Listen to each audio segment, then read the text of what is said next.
and welcome to Shapes and Forms.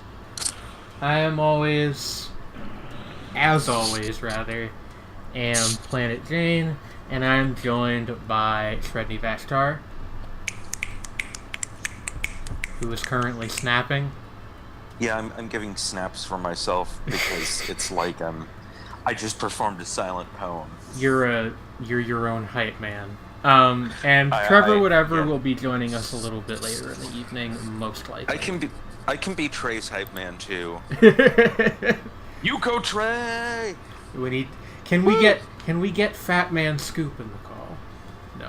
But... No, oh no, I did the woo and now I can't stop thinking about like who can relate. Woo! No, we can't.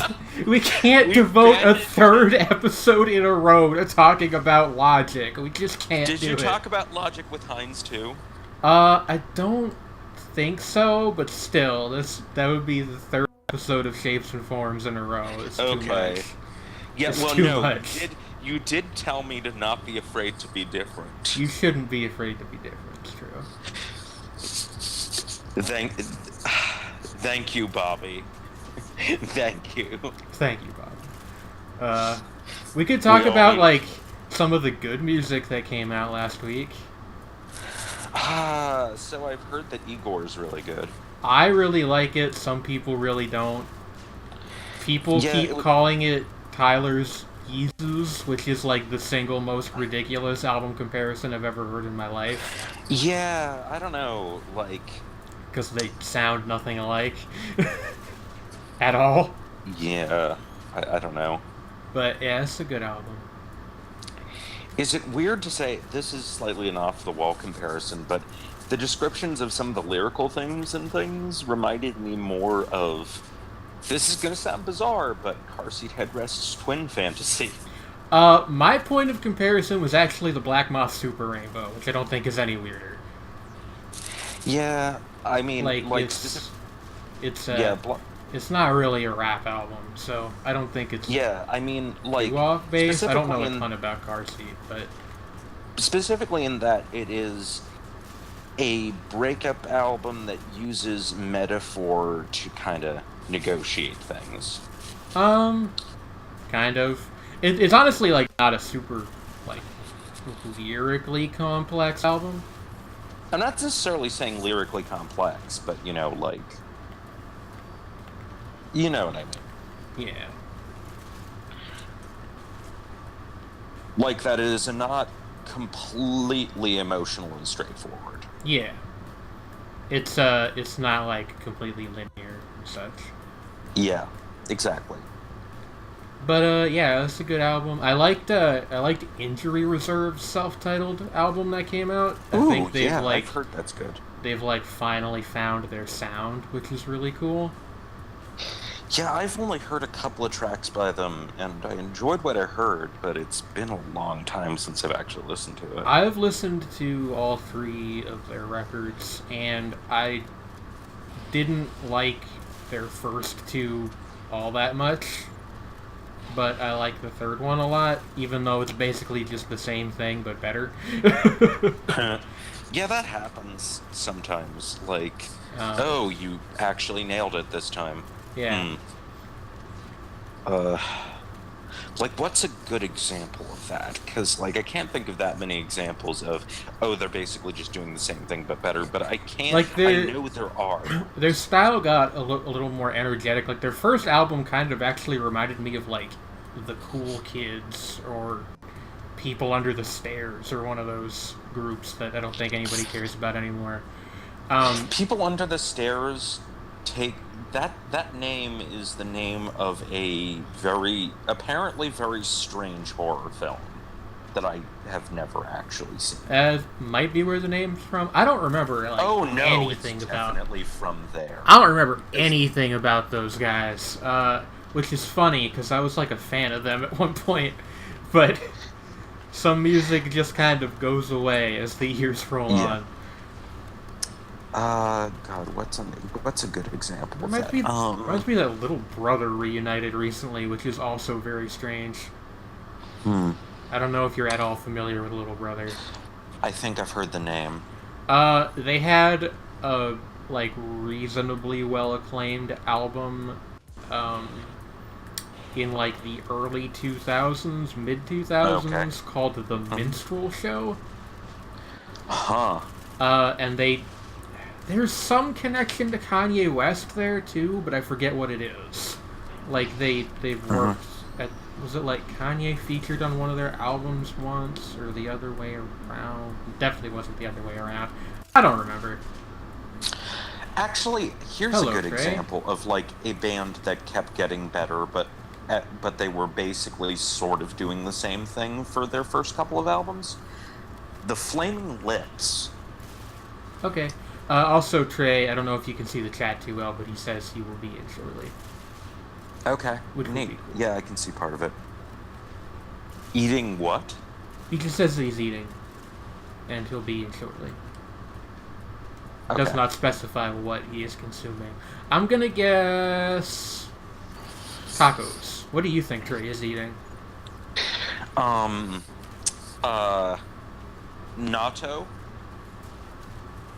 Natto. Yes. Yes. I mean, maybe, but that would be kind of surprising for a number of reasons. Yes. I'm gonna guess natto and also raw jalapenos. Just straight up a bowl of raw jalapenos. Just getting some spice in for the day. And yeah, Trey, Engineer is actually super fun to play. He might be my second favorite character now.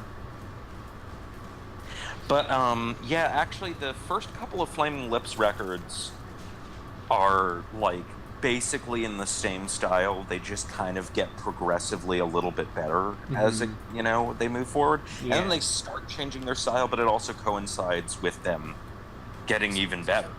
Yeah. And then eventually they like reach a point where it's like the changes are very gradual, but like it gets to a point where they're kind of doing a very different thing. And it's awesome. But which would be around the time of Clouds Taste Metallic and Transmissions through the Satellite Heart. But the first couple records, yeah, they just kind of gradually go from being good to quite good. That makes sense. But yeah. Yeah, like with Injury Reserve, I guess they kind of did have like one major sound shift, which, like I said, like they're not really doing like the jazzy thing anymore as much. Okay. Like a lot of their stuff is actually very energetic. If you Yeah. listen to something like Jailbreak the Tesla, which absolutely they would not have done around the time of their first album, but yeah, definitely but the second to the third albums are pretty similar. But I think that also, I think that sort of like little sound shifts also have to do, I think, with like when bands do that, it's more like an amount of, that as you become more confident in your own abilities and sound, you become more willing to play around with things that you wouldn't have felt confident doing previously. Mm-hmm. Yeah, that's fair. Hey, my healing thing applies to my turrets too. That's cool. Oh, neat. Because you can see like the little slug pops up on them too. Mm-hmm. Also, by the way, Jailbreak the Tesla is like maybe the best song of the year so far. Neat. At least if you're me. So I figured out how to do a cool thing recently. Or I realized that I could do a cool thing that I hadn't previously realized that I could do. A cool thing, huh? Yes. What is it? I can flip between false chord and fry screaming in the low register. Shredney? Yes. Shredney, we are close friends, but I'll show you the difference. That is very impressive. But I'm going to please ask that you not do that on my broadcast. You can put the headphones further away from your ears if you like. Shredney, I'm playing a game. False chord screaming involves God. opening the vocal cords so that the vocal cords do not vibrate at all, and is the resonance of the various tissues in the head. Like so. Okay? Right. Definitely. Whereas fry screaming involves, vocal fry, like when people talk like this. That's Tom vocal Waits, fry. yes. It's when your vocal cords are closed. Fry screaming can vary usually it's in a higher register, it's like black metal shrieking, but the lower equivalent is there are certain kinds of death metal that are known for doing that, and it involves keeping your mouth almost closed so that your larynx rests lower in your throat, and the vocal cords are basically closed except some air leaks through it, which creates various overtones, which is like so.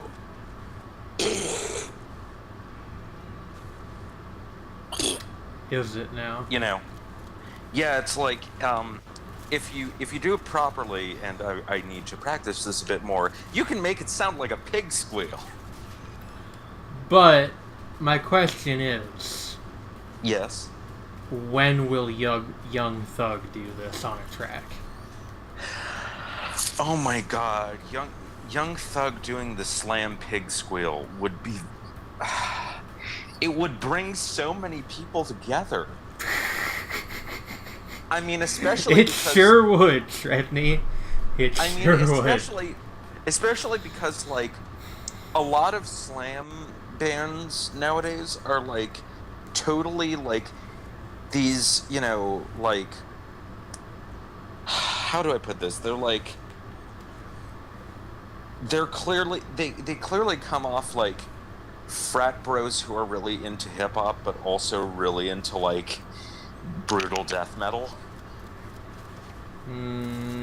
They're like the guys with the big pants. And the backwards hats. I don't know if I like this mental image you're painting for me, Shredney. You know who I'm talking about. Hello, Trey. You know. I do, actually. I knew those people in high school. No, that's the kind of guys who are, like... they don't form good slam bands generally, but they do form slam bands. Also deathcore bands, which modern deathcore bands tend to not be very good as a rule. Then again, most slam bands are not good as a rule. Hello, Trey. Apologies for the delays in my appearance. I had to stop shoving hot jalapenos in my face. Raw jalapenos. Nah, I was actually eating fried chicken from a Chinese place because that is a thing that happens every time. Oh, of course. Huh. And, was it, like, prepared in some distinctly Chinese style, or was it just fried chicken? It's American-style fried chicken made by a Chinese place. I mean, why not, honestly? Although, in my experience, like... Generally, fried chicken, if you get it from, like, a Chinese place, tends to have, like, a lighter breading. Yeah. It's crispier, lighter breading. Also, fried duck is quite good. See, I need the crunch when I eat fried chicken. I can't eat, like, it is crunchy. Breading. It's crunchy, it just doesn't have a lot of breading. It's, like, crisper. I would dispute that crispy and crunchy are the same thing. They're not quite the same thing. Like, okay, yeah, that's fair. It's very, like, it has a nice crisp, like, sort of, it does have a crunch when you bite into it, but it's more like the skin with a light breading. Right. And, like, the meat is more, like, it's not, it's like, it has a different flavor and texture to it, I guess. I see. But it's really good. I had something I wanted to bring up after you brought up frat bros, and now I can't remember. Oh, yeah! On my way to 7-Eleven today, or actually it was on my way back from 7-Eleven, I saw a guy wearing, like, one of the most high-confidence outfits I've ever seen in my life.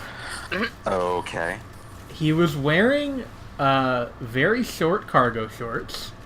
Okay. A plain white t-shirt, a blue Aloha shirt, a baseball cap that said Combo Breaker on it in a pixelated font, and he had a chain that was made out of what looked like colored steel, and it was a blue Space Invader.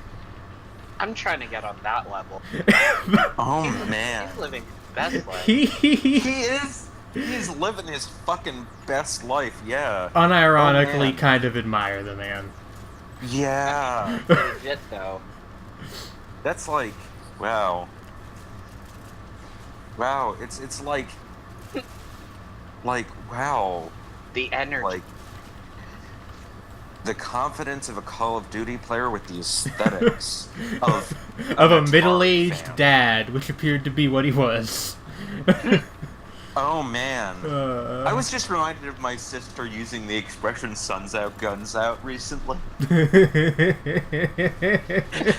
Which there was a guy doing that, and we also said that man's living his best life. Well, you know what they say. Yeah. Suns out, guns out. Yes. Yes, they do. You know what else they say? Lemonade is a popular drink. Not where I was gonna go, but very true. I mean, yeah. Lemonade actually, lemonade was a popular drink, and it still is. Have either of you ever actually heard that song? Because it's actually weirder in context, if you can believe it. Yeah. Okay, no, I haven't. What is the song again? I can't recall what it was, but yes, I have heard the song. It's a verse by Guru of Gangstar, on a feature for... UGK, was it? No, it was like a forgotten New York party rap group that I don't remember the name of off the top of my head. Like Playin' Cool or something, I think. Anyway, they don't matter. The point is, apparently, like the backstory. That's not to be confused with was it? I can't remember. Who Not to it be was confused who, with Kid and Play or Cool and Dre or Dre and Cool, who are three distinct. Or was it three distinct Skills, groups. who are the ones who produced Ridin' Dirty. Play and Or Skills Ride. are the guys that produce Ridin' Dirty, yes. But Yeah, again, or all Ridin' all distinct groups. But Yes. Anyway. Oh my God, there are too many of them. But point being, Were apparently Guru showed up like completely wasted to the recording session, and like they couldn't get him to record a coherent verse, so they just had him record basically whatever. And one of the things that he says is that lemonade was a popular drink, and it still is. The legend. That is pretty iconic, yes. It's a great lyric. It's so bad that it's almost zen. It's kind of reminding me, like... Like, fuck, dude, it sure was. Yeah. Like, just, it's reminding me, actually, sort of indirectly, is like... You know, I recently rewatched Todd in the Shadow's One Hit Wonderland thing on Wall of Voodoo. And what I kept thinking throughout that episode was the best comparison for most of what he's showing here musically, to me, is actually, and he never brought it up, was The Fall. Because, like, they're basically like the California version of The Fall, which is the strangest thing, because I thought that, like, The Fall could only exist in and outside of Manchester. Unless they're touring, in which case they have, like, a moving sacred circle of Manchester dirt that keeps them from evaporating. I will say, I do actually quite like Wall of Voodoo. Yeah, I like what it... I knew that you liked them. I like Call of the West. I don't know if they have any other albums, actually. I'm not sure. They have a couple. I think they have, like, a second one that I don't think I've ever listened to. Call of the West is their like second one. Their first one is another one with Stan Ridgway, and they have like one or two after that. Okay, with, well that doesn't count. You know, which doesn't count. Yeah. Stan Ridgway is Wall of Voodoo as far as I'm concerned. Well, I mean, it's him and the guitarist were like the main people behind it, really. And I can't remember the name of the guitarist, but he is pretty damn important to the sound. So, like, I feel like post-Stan Wall of Voodoo is semi-negotiable. But it's a different band, essentially. Alright. You know what I mean? Hey, Hi, Mur. We're talking about Wall of Voodoo Hi, Mur. and also the Fall. y'all seeing this? It's Yeah, a the big, portal to weird- another dimension. I think The this is bubble portal? the lunar coin shop. I've gotten a couple of these now, and they're interesting. Wow, Okay. Jesus. I Yeah. wish I was down in Tijuana, eating barbecue. Barbecued iguana.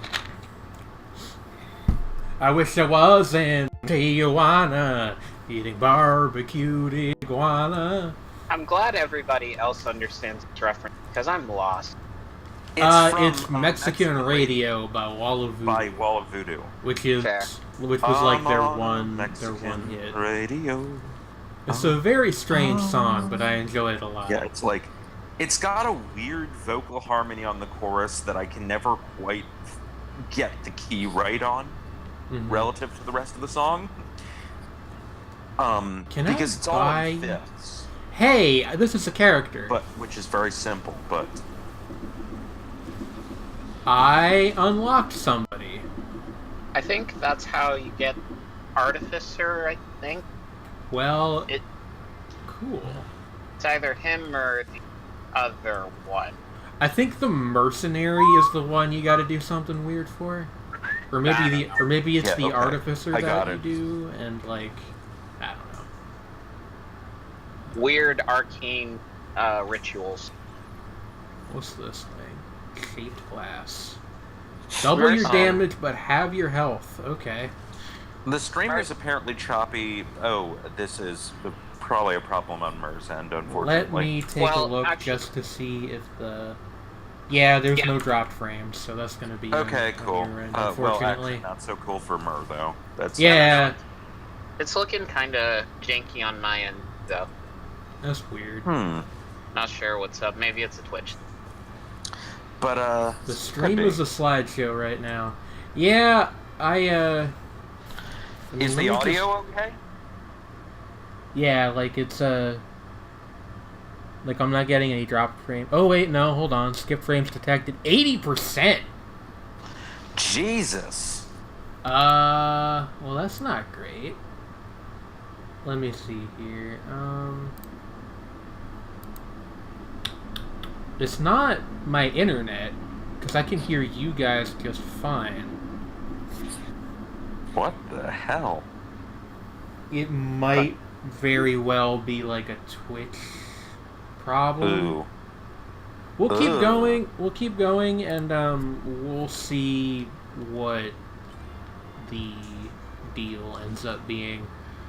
Like if there's something funny actually, on the Twitch backend. Can I record while streaming?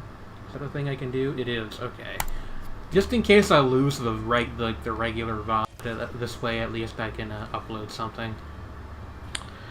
Okay, it cool. Briefly seemed to remedy itself, and Mur says it's good too. So. Oh, it's good now. Okay, cool. Okay, then I can stop eating up my girlfriend's hard drive by doing that. Oh wait, I don't think did it turn off? Check. You should probably check again. Now it's choppy again. Yeah, I don't think this is anything I can do anything about. I think it's just Twitch acting up, unfortunately. Oh, yeah. Because like everything on my end is fine. Actually, it is now occurring to me. I'm not even sure if Mur can hear us or not. Can Mur hear? Mur, can you hear us? Well, like not because of the audio being bad or anything, but because of like if it's that skippy, he might not be. What did you say? Can't read it. Cool enough, and you can know hear what me game fine. That's check out, but probably not on stream. Yes, what, I can.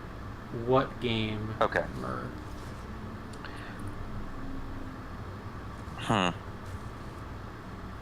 Inform us as to what this game is. Also, how do I leave this place? I don't remember. Do I have to go behind the lizard? That is a big salamander, by the way. That is a big boy. Yeah. Now the audio is skipping. Alright. I guess just, like, not a good day for Twitch. Because, like, I mean, Here, hold on. Just to be, like, 300% sure, I'll do an internet test real quick, but I'm reasonably sure that, it's just Twitch being fucky, because nothing else seems to be up. At least not on my end, as far as, like, having any other problems. I Hello? can't hear. Oh, okay. Hello? Hello? Hello?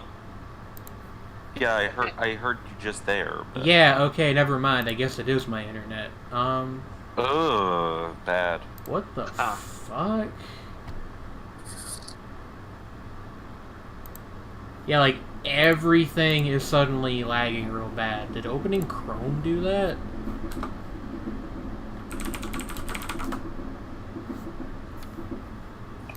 Oh dear.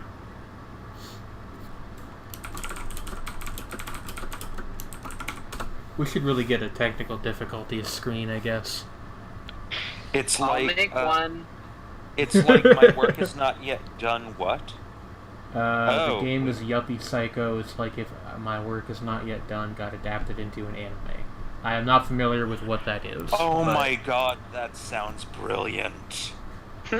Also, why does my laptop keep turning off? Well, not turning off, but like the screen keeps going to sleep. Odd things are happening. It says 320. Oh, it's. Oh, no, that's. 1 Gbps. It occurs to me that this is useless because I don't actually know if that's good or not. It's loading. It's still figuring itself out. Alright. Okay. Yeah, it keeps telling me that we're dropping, like, most of our frames. Oh, boy.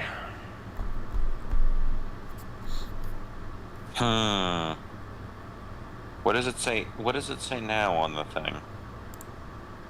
On 560 Mbps. Is that good or bad? I don't think that's atrocious. Yeah. And you guys are coming in fine now. I wonder if the audio issue earlier was just because I opened Chrome and it, like, fucked with stuff for a second. I guess what I'll do is I'll turn the recording back on, and at least there will be a VOD, if nothing else. But hopefully this just sorts itself out. I guess it must be Twitch. But it's not giving me any new errors. Yeah, it's your saying voice went that... all robot-y. Hello? Let's check my connection now. Huh. Great.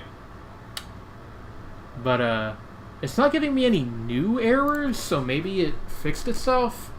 But I'm gonna leave the recorder on for a minute anyway.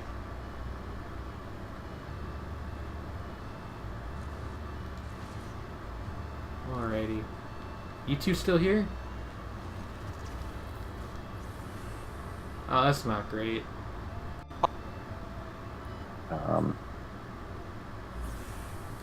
Trey? Srebny? Hello? Hi? Hi. I guess I just couldn't hear you for a minute. That was weird. Okay. I did have to step out for a sec, but I'm back. Oh, okay. Well, that's why I couldn't hear you, at least. Now the game looks fine. Apparently that I have a very pleasant voice, it seems. Yes. And I feel very complimented. Thank you, Mer. Yeah. I brought up another stream to check to see whether or not it was anything external, and it looked like it was going okay. So Yeah, I haven't gotten any new errors for a couple minutes, so it might be that whatever was happening has been fixed.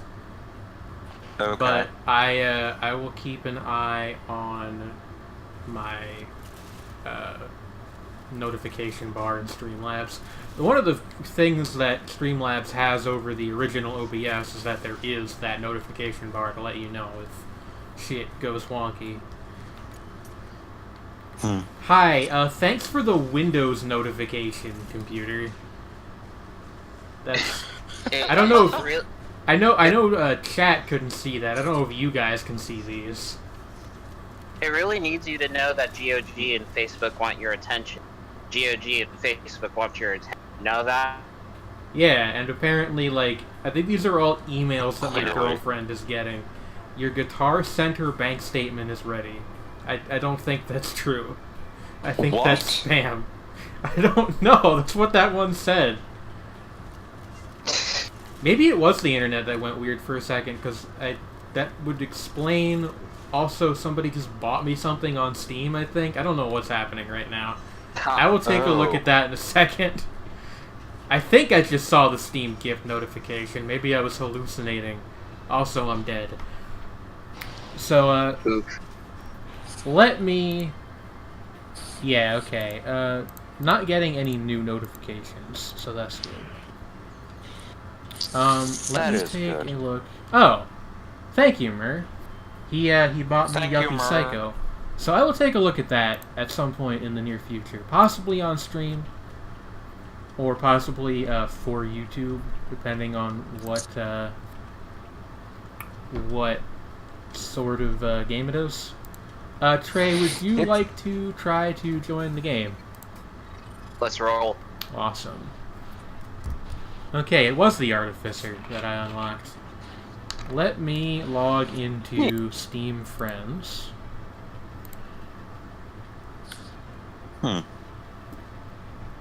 Flame Bolt. Is this guy like a mage, I guess? Okay. Wizardry. Wizard. Robot wizard. Robot wizard real. I'm into it. I'm just thinking... Shrine of Amana. It does look a little bit like the Shrine of Amana from Dark Souls 2, you're right. I'm just thinking of that old XKCD strip. Raccoon Sex Dungeon.com. Huh. RaccoonSexDungeon.com. Now for me, the link that I would usually be using to get to the game is not working. Hang on. That's weird. Let's see. Oh, okay, I think I got it. it. Yep, you're in. There we go. Start a private game. Privacy. Let's start a war. Let's start a nuclear war in the gay bar. Gay bar. Gay bar. Sorry. Alrighty. What was that? Does no one else know electric Shredney became a robot for a second. What'd you say? I said, does no one else recognize the Electric Six's song Gay Bar? I know of it. I did not know that that's how it went. Oh, Trey, we spawned on opposite sides of the map. There is the point.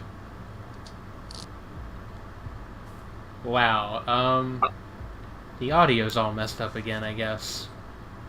Oh dear. Well, now I can hear Might be you. my connection this Possibly. time. Just wait a sec. I see you, Trey. Hello. I don't know why you're marked floating. as... I am. I don't know why you're marked as number 7. Wait a Or second. no, that's a question. Or is that a question mark? I can't tell. What is the last thing Murph said there? It's an Electric Six lyrics, all of their songs. All their songs are song-length drill lyrics. Drill as in the... yeah, pretty much. They're basically... they were before drill existed in song form.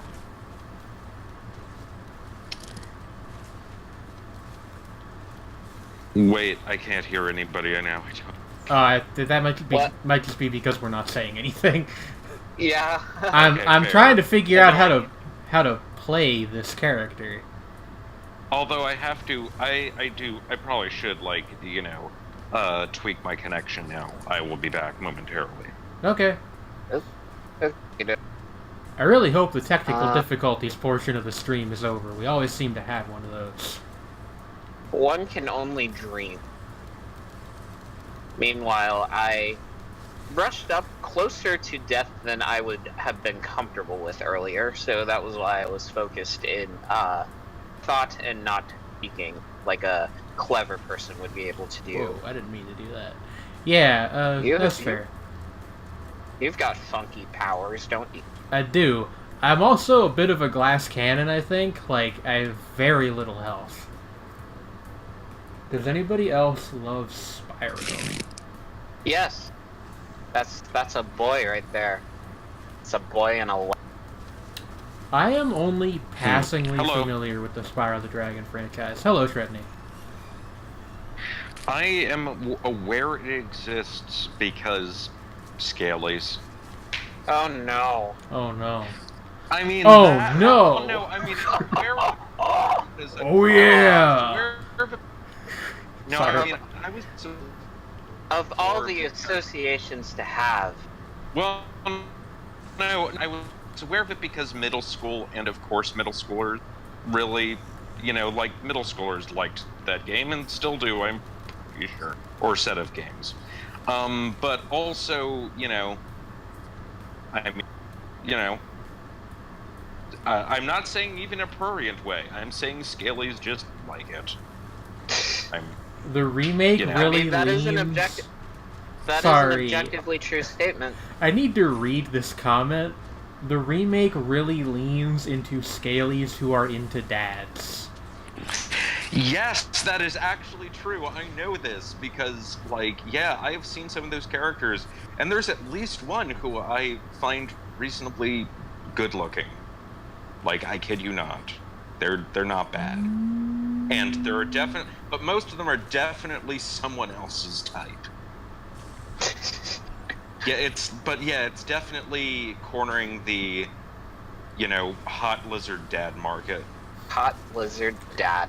Hot lizard dads in your area. Oh no. Lizard Oh, dad in your gosh. area. It's the Facebook of the fur community. Lizardfriendfinder.com. Oh my god, yes. God.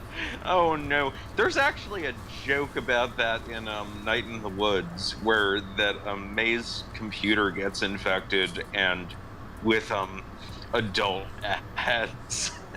Yeah. And that's a What? whole plot point. That sounds like doesn't, something that would be in that game. One It's doesn't make great. jokes about that without having some kind of experience with it.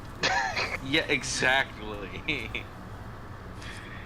Oh, come on. I got frozen in the air. Whack. Lame. His ice, whack. His fire, whack. His poison, whack. The way that he drank people in acid, whack. Me with my guns, tight as fuck. His fighting type, whack.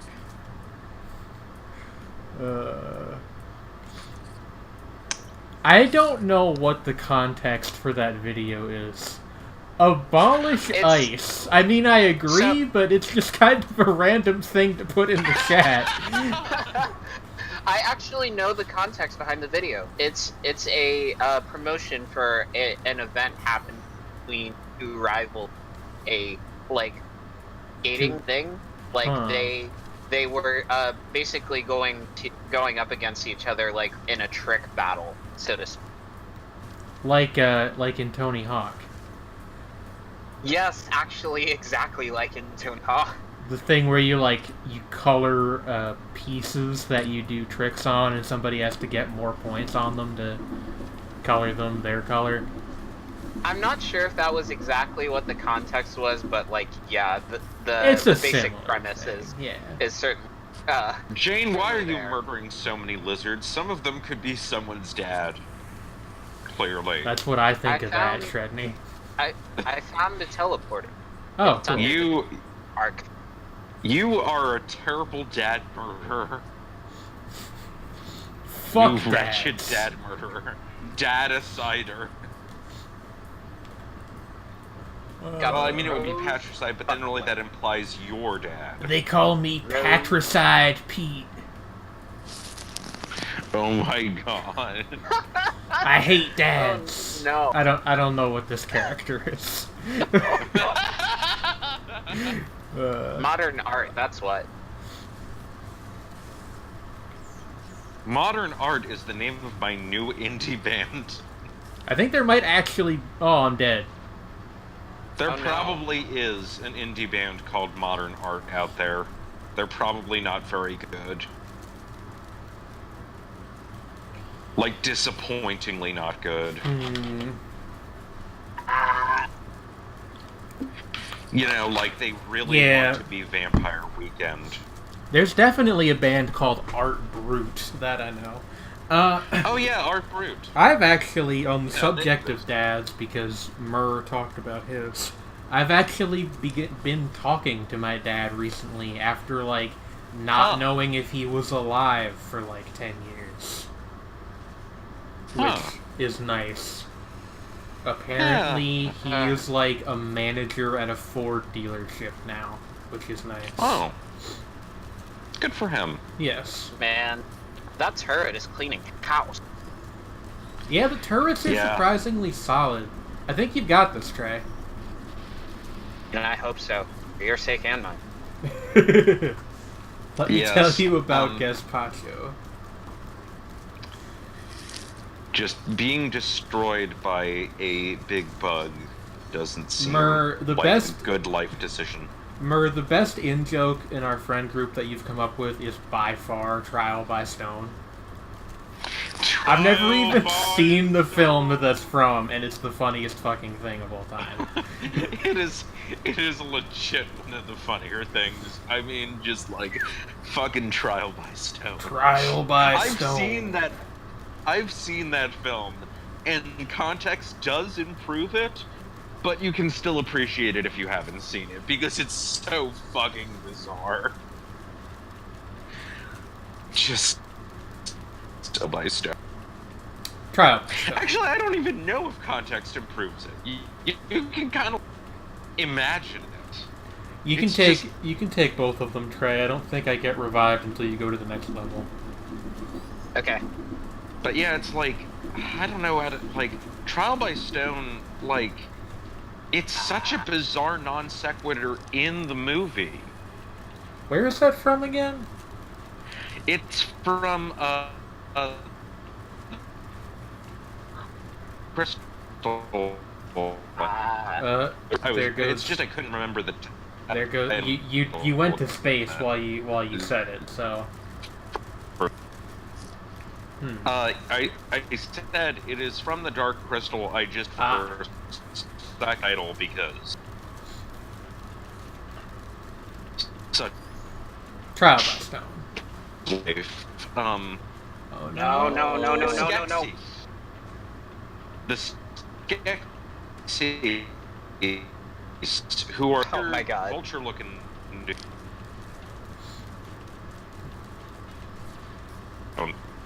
What the fuck just happened? You went to space for like a solid minute or two. That's what happened. Okay.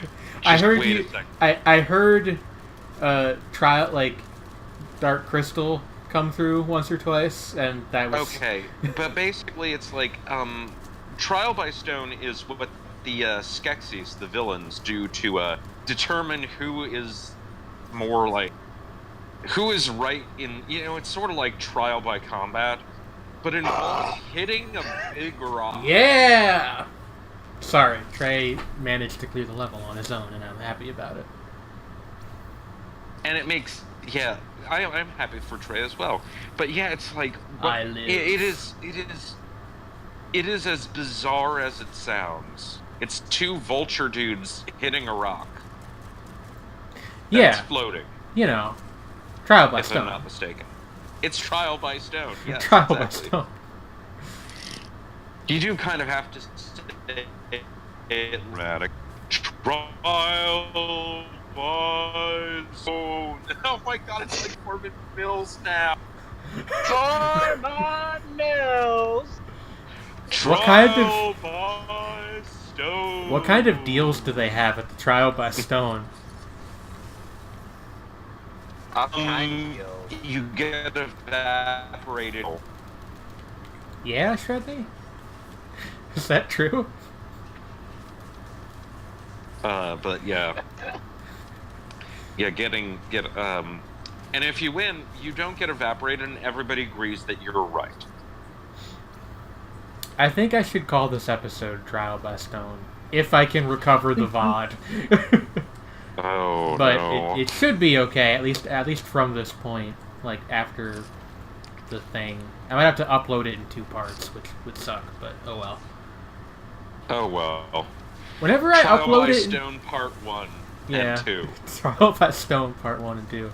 Whenever I upload a VOD in 2 parts, people only ever watch the first part, even if it's really short, and I don't know why. It's very strange. People are strange when you're a stranger. Faces look ugly when you're alone. Women seem wicked when you're unwanted. Streets seem uneven when you're down. You have to... In the Dark Crystal board game, which I own, you have to play Trial by Stone before every game to determine which Skeksis player is the Emperor.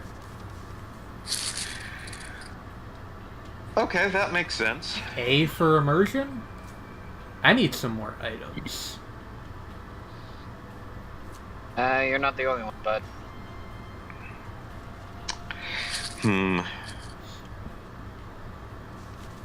Wait a minute, I'm trying to remember, Wait a minute. This isn't my world. Disappointed! What the fuck? You don't know This Isn't My World? I don't know This Isn't My World. I know that, I know about the, Hong Kong, so there was, like, the version of, subtitled it, but literally translating the subtitle is really bizarre. But you don't know, wait a minute, this isn't my world? So the big no in, that Darth Vader does is, do not walk! No, that's a complete different thing. Yeah, okay. Also very funny, but I could swore I've talked about Disappointed on the show before. Maybe it was an episode where you weren't here. But, so there was this Hercules TV series in the 80s. Oh the one no. that Xena spun off from, right? Yeah, I think so. No. And oh, no. there's a part in one episode, because I think, I've never seen the show, but my understanding is that it's basically an isekai. Like, a guy ends up in, like, a fantasy world. And he goes... the story I've heard is that the actor misread the cue card and interpreted a tone direction as an actual thing he was supposed to say. So instead of saying, wait a minute, this isn't my world, in a disappointed fashion, he goes, wait a minute, this isn't my world. Disappointed! And it's basically the funniest thing ever. It's pretty quality. It's really good. There's a bunch of, like, stuff like that where, like, I've never seen the thing that it's from, but I like the clip out of context. There's a Steven Seagal movie where he's, like, watching, like, the news, and there's a corrupt politician he has to fight, and he's like, I'm gonna take you to the bank, Senator Trent. To the blood bank. The blood bank. Yes. Oh, I've no. seen that. No, actually, I think that he's actually fighting the senator at that point. I actually know the basic gist of the movie that's from. I have seen a review of this movie, or a riff of this movie. And, it was pretty amusing because it's just... Well, I mean, granted, most Steven Seagal movies are exactly the same. So, once you have an idea of how one goes... You can kind of extrapolate. I assume he fights someone for revenge reasons. Oh yeah, the senator is very corrupt, and he has like assassins working for him, or something, and like, and then he's like, "I'm gonna take you to the bank, Senator, the blood bank," and it's like. Okay. Again, it's like basically the best thing of all time. Yeah, it really is. Man, I'm glad we found a bunch of things to talk about this episode, because other than Murr, there was, like, nobody here. I think it's because we were having technical difficulties at the start of the episode, so if anybody came in, they were like, well, this isn't working, and probably left. Well, it's good now. Yeah, it happens. But okay, what I was going to say is also now I'm thinking about Angel Cop and the Why English are you doing that? dub of Angel Cop. Because I'll do it, but if this is justice, then I'm a banana. What?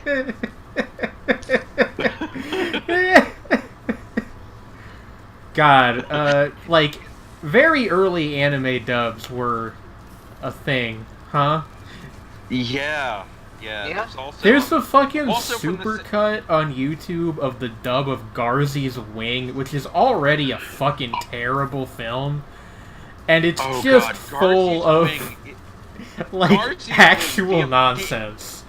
The English dub of Garzey's Wing is one of my favorite anime of all time. It's like it is I must somehow make sense of our convoluted situation. No, you have to do it in the tone. I must somehow make sense of our convoluted situation. I can't do that. Are you kidding? I have no way 12th to. and 13th century foreigners around me. Where is the Teleporter? It's a great question. I don't know. I like playing as the Artificer, though. And also they're riding dinosaurs.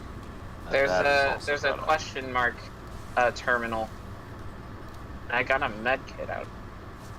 Oh, there's also, well, you certainly got sexy. Shredney, stop. I can only take so much. Oh no. Hey Trey. Do you want to Hey, see what? my greatest talent? Yes. Oh, that's not it. Hold on. Oh, dope. Ice Wall. But, Ice oh wall. god, what are some other... They have passed the Duraga roll at Gagajuju. Oh, there's so many mines falling on the ground. Suffering. Oh god, This what is are not some other ones? enjoyable? This is pretty much not anything to do ideal. This is not ideal. Pretty much anything going on with the, Jeez. Oh The yeah, what? that whole thing. That... In which he's cultivating shit. You put the lead's lines in capital letters and he assumed that's how they're supposed to be read. I really hope that's true. Yeah. It's fucking Also, that amazing actor- if that's true. That actor has been in a couple of different really bad dubs, by the way. I think Okay, the Voltage Fighter teleporter's around the corner. Gokaiser, I think Ah. he's in. And he's in There's an item. I'm grabbing it. this really obscure, Whoa. weird one called Sins of the Sister, which was actually a sequel to a porno that was never brought over. Oh no. Are we good to activate the teleporter? A really weird porno, by yes. the way, with an actual plot. Why it has an actual plot, I don't know. But it involves time traveling. Look, Shredney, I've already told you about Magane no Sprinter, so like... Oh yeah, okay, so basically, like... in Sins Oh of god, the oh god, oh Sisters- fuck, oh god, oh fuck. So, like, So the world has been transformed by a revolution which led to the end of all organized religion and government, and it's in utopia now. But there's this priest who murders everybody who remembers the old world. And also this was brought about by a so there were like members of the Children's Crusade who were sold by the Pope into slavery. Sorry, the So Children's Crusade is in, like, the myth from the 14th century. Yeah. So they were sold in is a slavery. major plot point in this anime porn adaptation. Actually, if I'm not mistaken, it's not actually a myth. It is a thing that happened that did not go well. But not that many people actually... well, I mean, there were kids.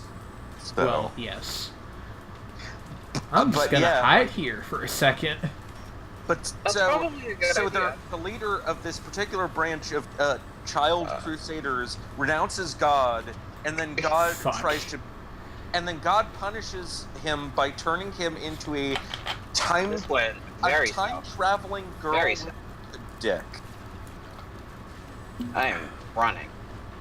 And so this girl winds up in a Catholic girls' school, which is in Japan, and there's a couple of those. That's not the craziest thing in this story by any means. And she convinces the angry Catholic class president to renounce God by showing her amazing girl peen to her. Shredney. And also she has scars from losing wings because she used to have wings. And then they start a revolution which ends all religion. Shredney? Yes.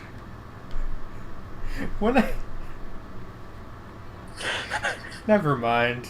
Don't worry about it. Let's... Trey, if you want to change characters, you are free to do so. I'm sticking with my boy. Alright, me too. Well. Or whatever gender the artificer is, I'm not sure. Myrrh, no! Thank you, Myrrh.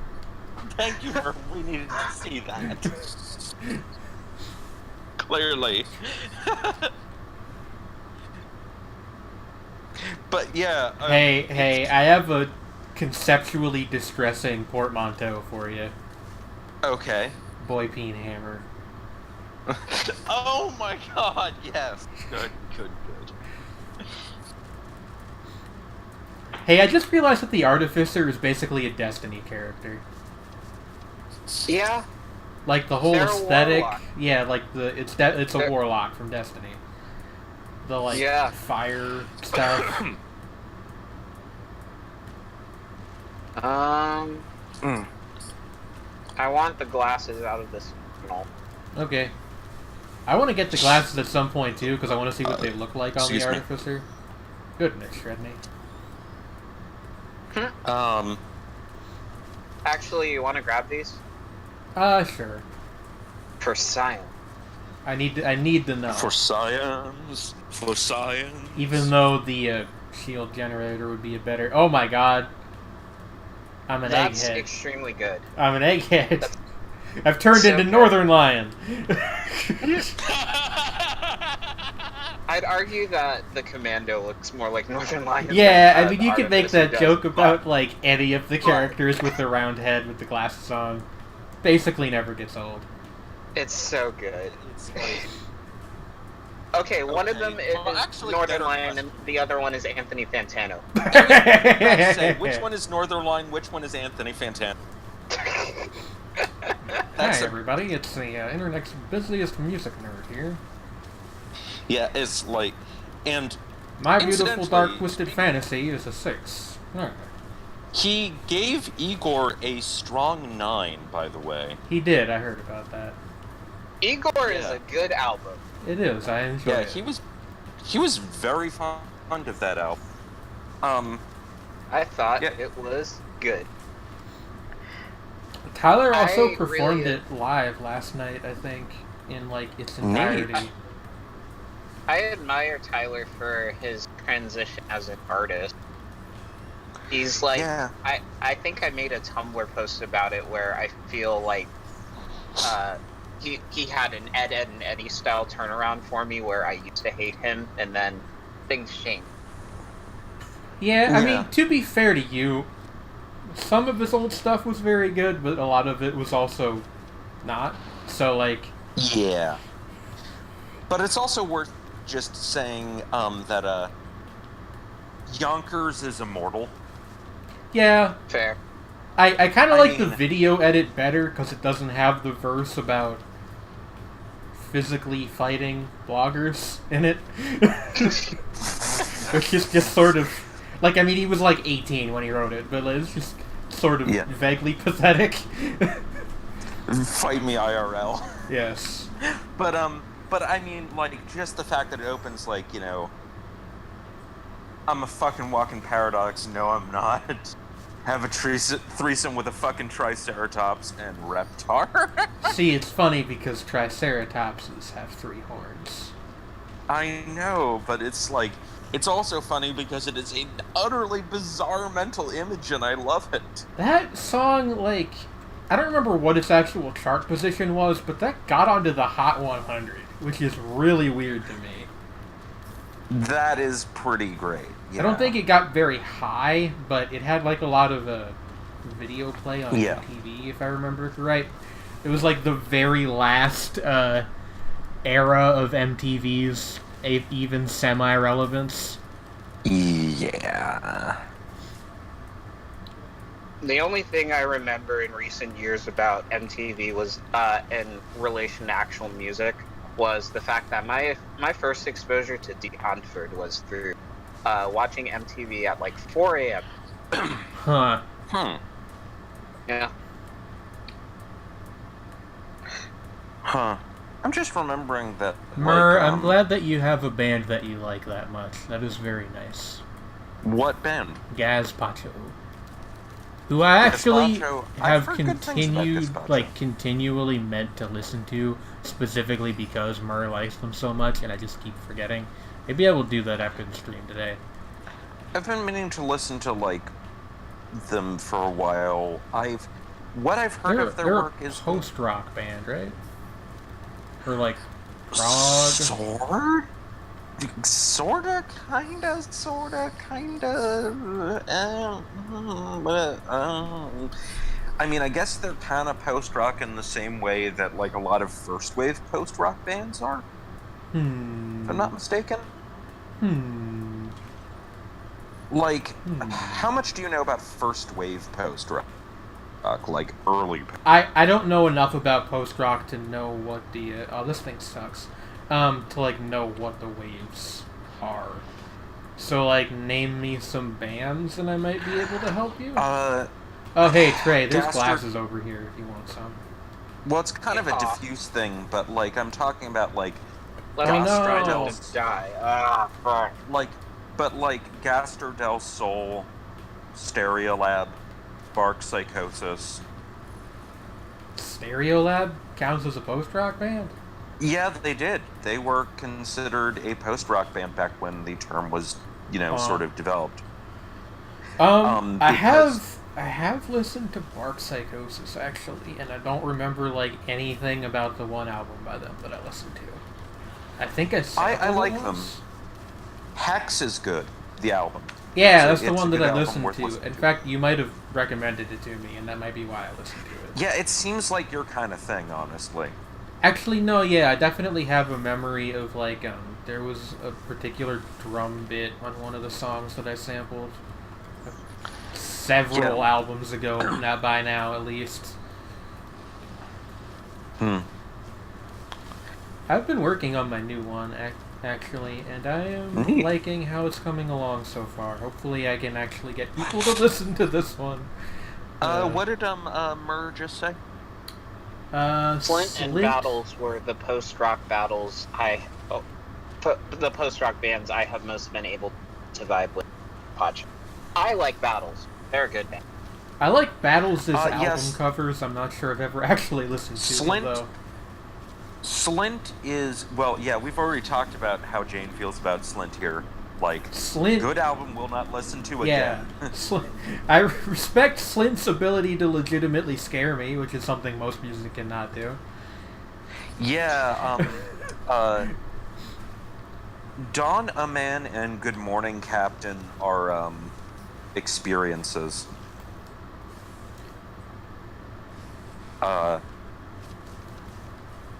Like, go get the gas. I bought it for you. Oh, is that this line over here? I thought this was one of those exchanger things, but no. But yeah, battles. Yeah, battles are Yeah. Yeah. They like, have the that thing is, one like, album cover that's like a drum set in like a room with all the walls are mirrors. Yes. Yeah, Atlas. that's weird. Yeah. Their I like yeah, that their album album cover. Atlas. But yeah, the thing about post-rock is that the term, the original sense that was defined by Simon Reynolds was that basically, and it's a really loose term, so this explains a lot, is basically using rock instrumentation to play music that is really unrock. Yeah, I've heard that one. I'm trying And to basically- remember, like, I had a phase where I was extremely into post-rock. And I don't remember where I, like, first heard about it from.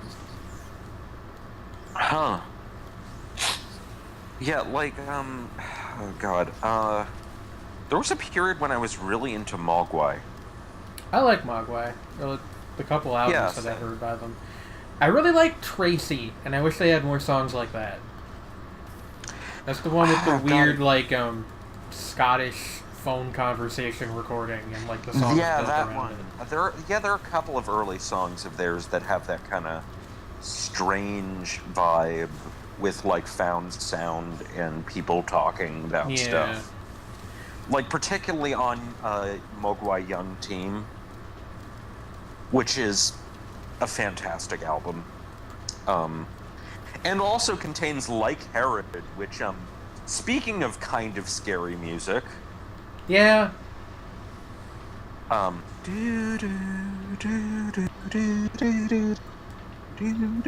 Shredney's Yeah. voice is my favorite guitar.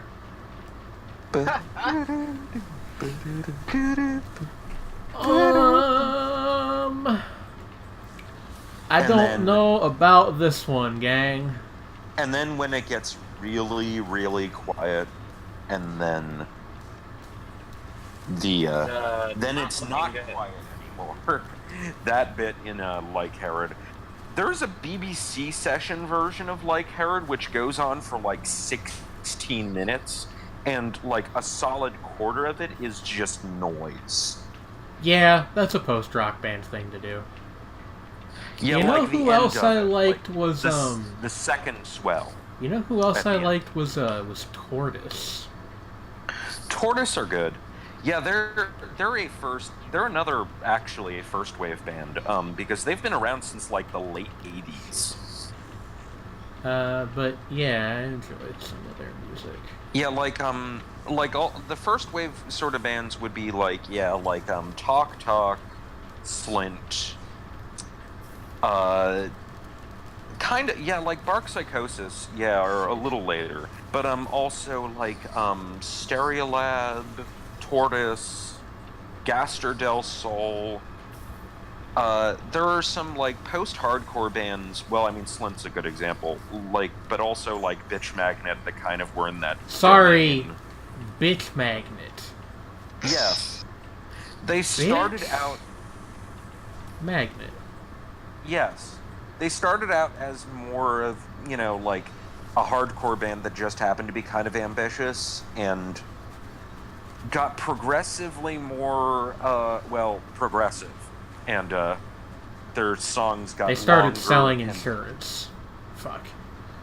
Oof. they started to sound like it's sort of like the progression was like from being like more straightforwardly hardcore-ish to more like Fugazi to even more so than Fugazi, more closer to something like Slint.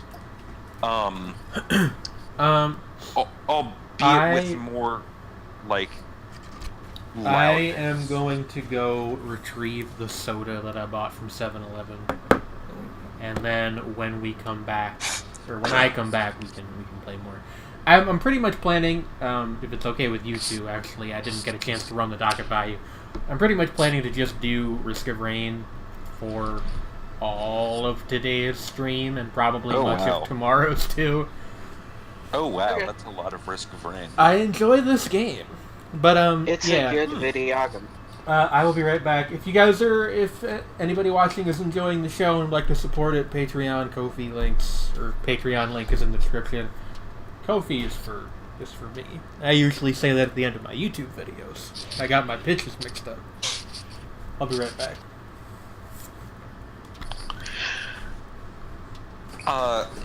What did Murph say about, like, in full about Gremlins 2? Let's see. I am one of the few Gremlins 2 fans who really likes Gremlins 1. Gremlins 2 is great, but Gremlins 1 has distinct Has some what? janky charm. They have not gotten around to Gremlins 2 in my life. I'm not sure if I've actually ever seen either of them, even though, like, I know through cultural osmosis the first one very. I saw the original one, and what's the original? Yeah, I've seen the original, and I'm not sure that I don't think I've seen the second one. Oh God, what was I gonna say? Oh yeah, that of course being relevant to the Mogwai thing. Mogwai actually literally means, well, it sort of means either ghost or devil, depending, in Chinese, specifically Cantonese.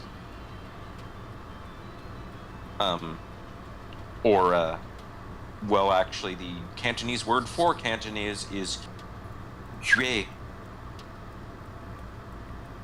Or I'm probably getting the tone wrong because it's Cantonese, and I'm not good with tones. I mean, I haven't practiced it a lot. Vietnamese has 8 different tones, by the way. And depending on which one you're using, one word that ostensibly is a homophone for another could have completely different. Oh yeah, like ba. Like, if you say ba a couple different ways, it can mean something like grandmother or aunt, horse, or grave. Ba. Yeah, exactly. I think it's ba is grave. But yeah, I know one of them is horse. I have a Motorola Moto box.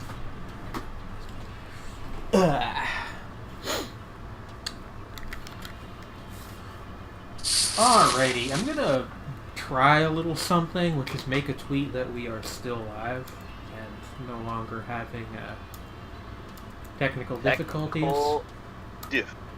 And then we will get back to Roar 2. Roar. At least it isn't Katy Perry's Roar. I was actually, weirdly enough, before I got back, I randomly got fucking fireworks stuck in my head. Oh, the one where do you ever feel like a plastic bag? Like a plastic bag. Floating on the wind. Like a plastic bag. Like the plastic. I have also heard the version. Good luck with the drink getting. Huh? Tumor. Good luck to the Good luck. Yes. Don't die. And Godspeed. I always tell Cece, don't die whenever she is about to go do something. I don't know if I don't know if it annoys her or if she finds it funny. I kind of can't tell. I mean, it can be both. That's very true. Like, alrighty then.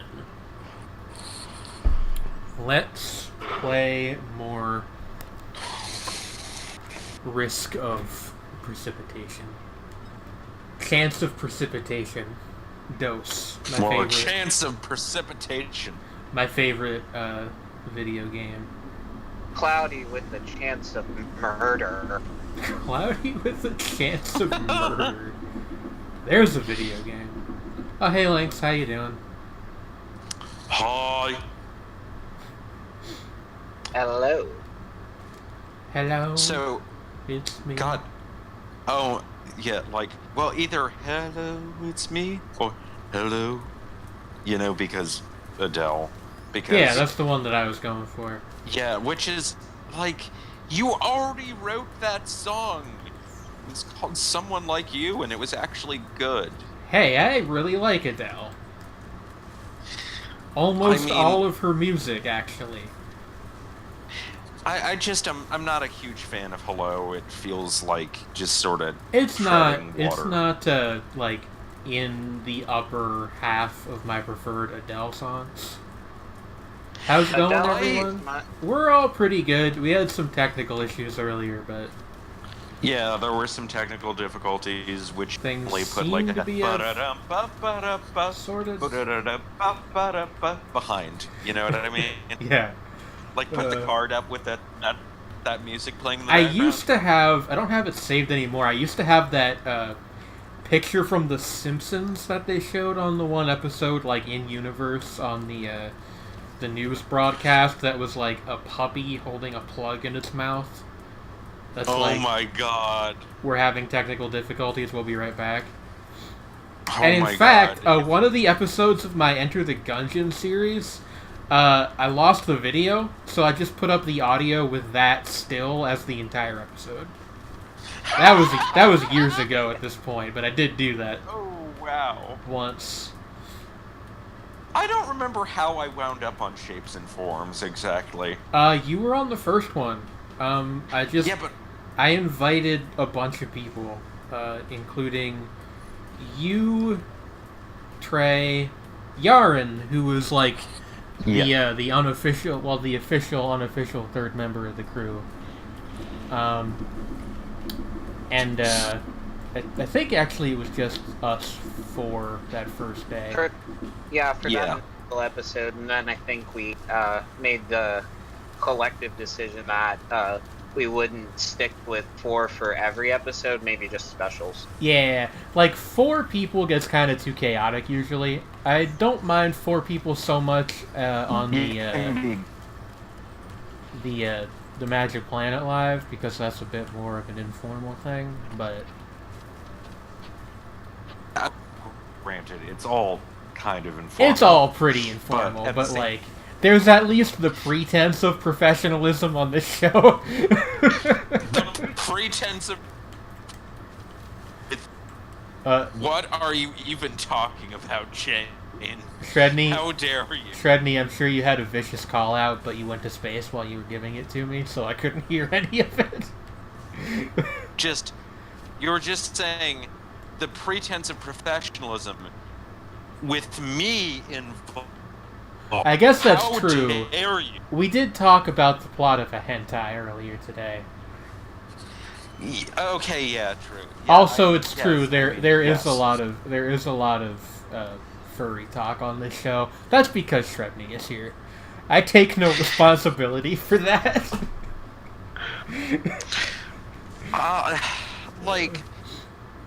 Yeah. I mean, granted, I'm joking, but I'm not actually. I'm joking, but I'm not joking. Just joking. We're joking. Are we joking? We're just joking. We're joking. We're joking. I mean, it's like I play it up as a joke, but it's also true. It's like, no, it's absolutely true. If I were on, we would talk about Riverdale. Hey Murr, how do you feel about your post about things that have happened in Riverdale going the equivalent of viral on waterfall.social? That's what, really? I mean, it got like, I think like 15, 20 notes, which is like, it's a pretty small platform, so that's pretty impressive.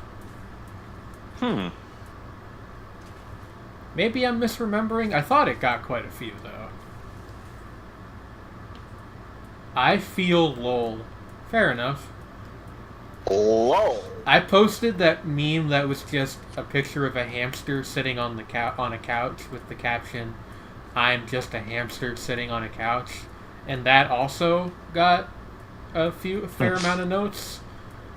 Micro viral. Yeah, like, it's an interesting time because the platform is very young, so I don't think people quite know what they want yet.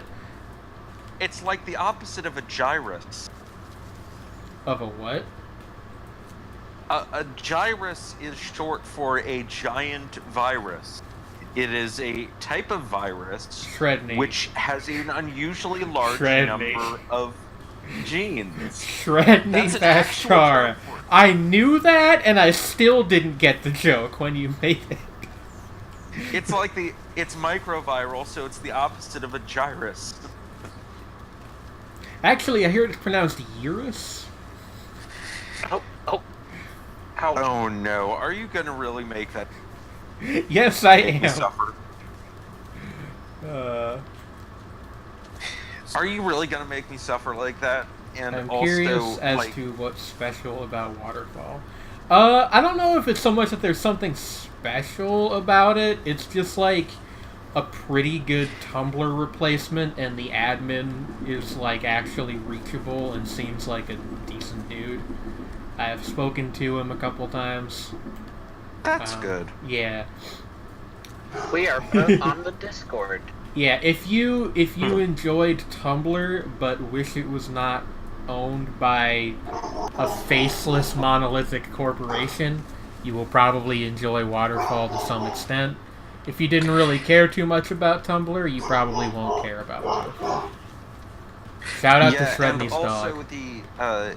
And also, you know, if I'm not mistaken, the not safe for work ban that Tumblr implemented is not when you make a blog, you have to mark it as not safe for work if you're going to post stuff like that, but like otherwise they don't really regulate.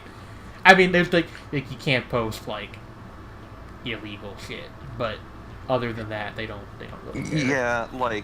Yeah.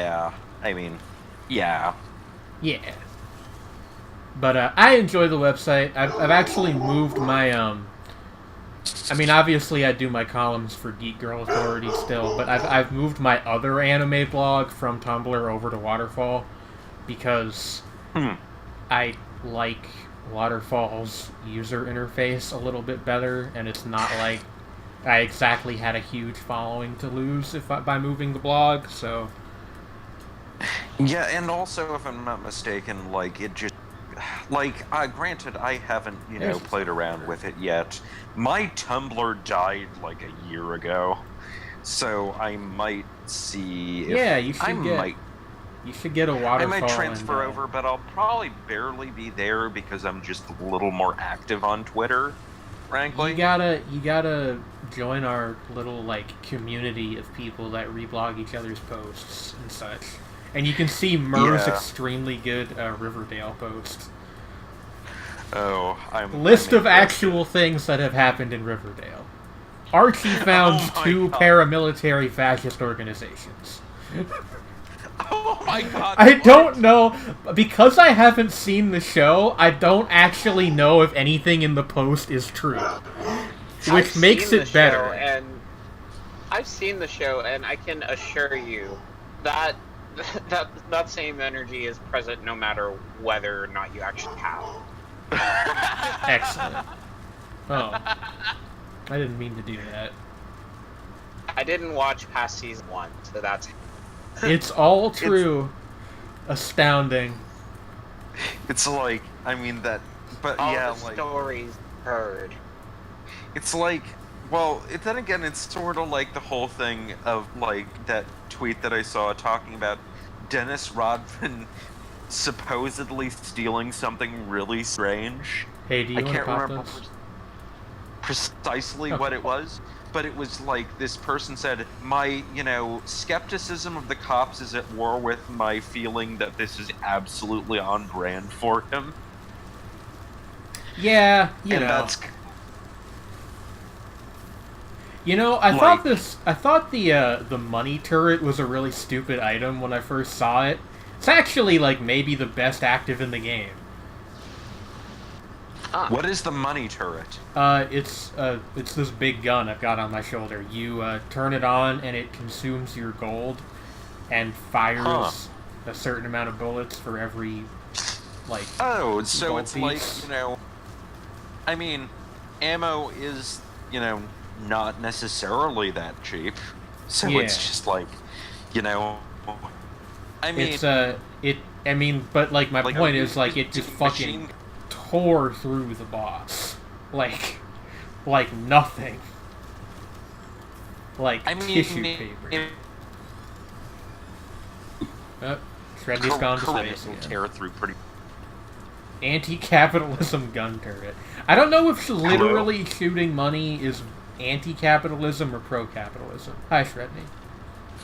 Hello. answer I is was just saying that if you correctly gun, it's very expensive but very effective. It costs the U.S. government $200,000 to fire this weapon for 18 seconds. Yeah, pretty much that sort of thing. But if you're in the way of it, you don't exist anymore. Yeah. At all. Period. That was a possibly botched reference to Team Fortress 2. Yeah. But I mean, still, it's, same. Yeah, thing. Words. Oh, Cray, did you mean to do that ping? No, I did not. Okay. I was briefly concerned I accidentally teleported us before you got to do something you I was wanted to actually thinking more that it's like a hyper-capitalist gun turret because it's like, well, of course the rich man have all the power. Really makes me think. Makes you do a rumination. Everyone vastly swings between left and right depending on the episode. I can't decide if this show sounds amazing or terrible. Yeah. Both! Yeah. It's Garzey's a wing! Gonna get some fucking Magical Girl Spec Ops Asuka shit. But, no, that show is just... The way you've described it... That show is actually terrible. It's, like, fun to talk badly about. Which is a weird trait for a series to have. Whereas Garzey's Wing is actually fun to watch because it is a flaming, blazing car wreck trash pile. Just like me. Relatable. I'm kidding. No, I was thinking, no, once again, you have stolen my thunder, Jane. I am the trash pile here. We all know this. I am just, like... You genuinely, honestly like it. I would definitely watch it if I watched live-action TV. But I really don't. And that's not like a knock on anybody or even the show itself. It's just like... I don't know. Not a thing. Doesn't really hold my attention for some reason. Earlier today, I was just watching... I was just marathoning The West Wing. It's real good. Shredney, Yeah. are you like... my uncle? No, it's actually legit good. I used to watch it when I was younger, and I haven't in a long time, and I was just like, sure, I'm gonna watch this now. That's such a, like, weird show now, probably. Because, like... Kinda. It's basically sort of... It's sort of about the, It's sort of about the Clinton administration, but not. Or really, it's about what the Gore administration would have maybe been if that had happened. Pop culture chat. And not. Yeah, that's kind of what we get into a lot of. We could talk about the video game that I did an Indie Bazaar episode on earlier this week. I haven't seen that episode yet. I've been meaning to watch that at some point. It's a good episode. Also, I recorded it at, like, 9 a.m. when I had not slept the night before.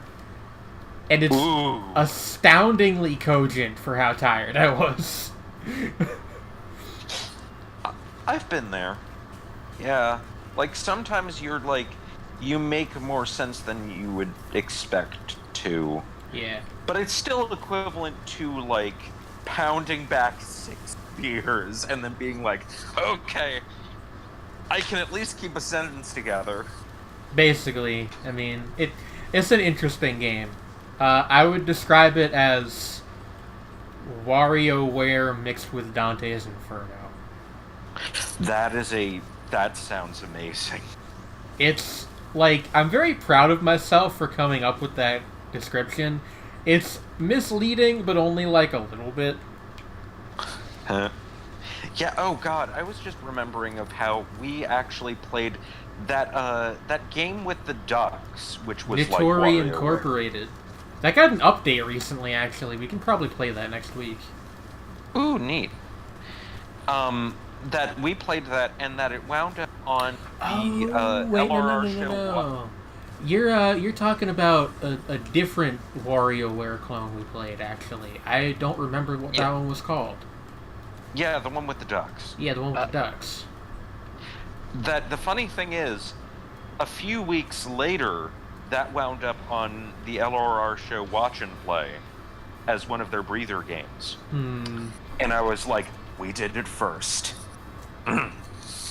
That is how I felt when everybody started covering Baba Is You.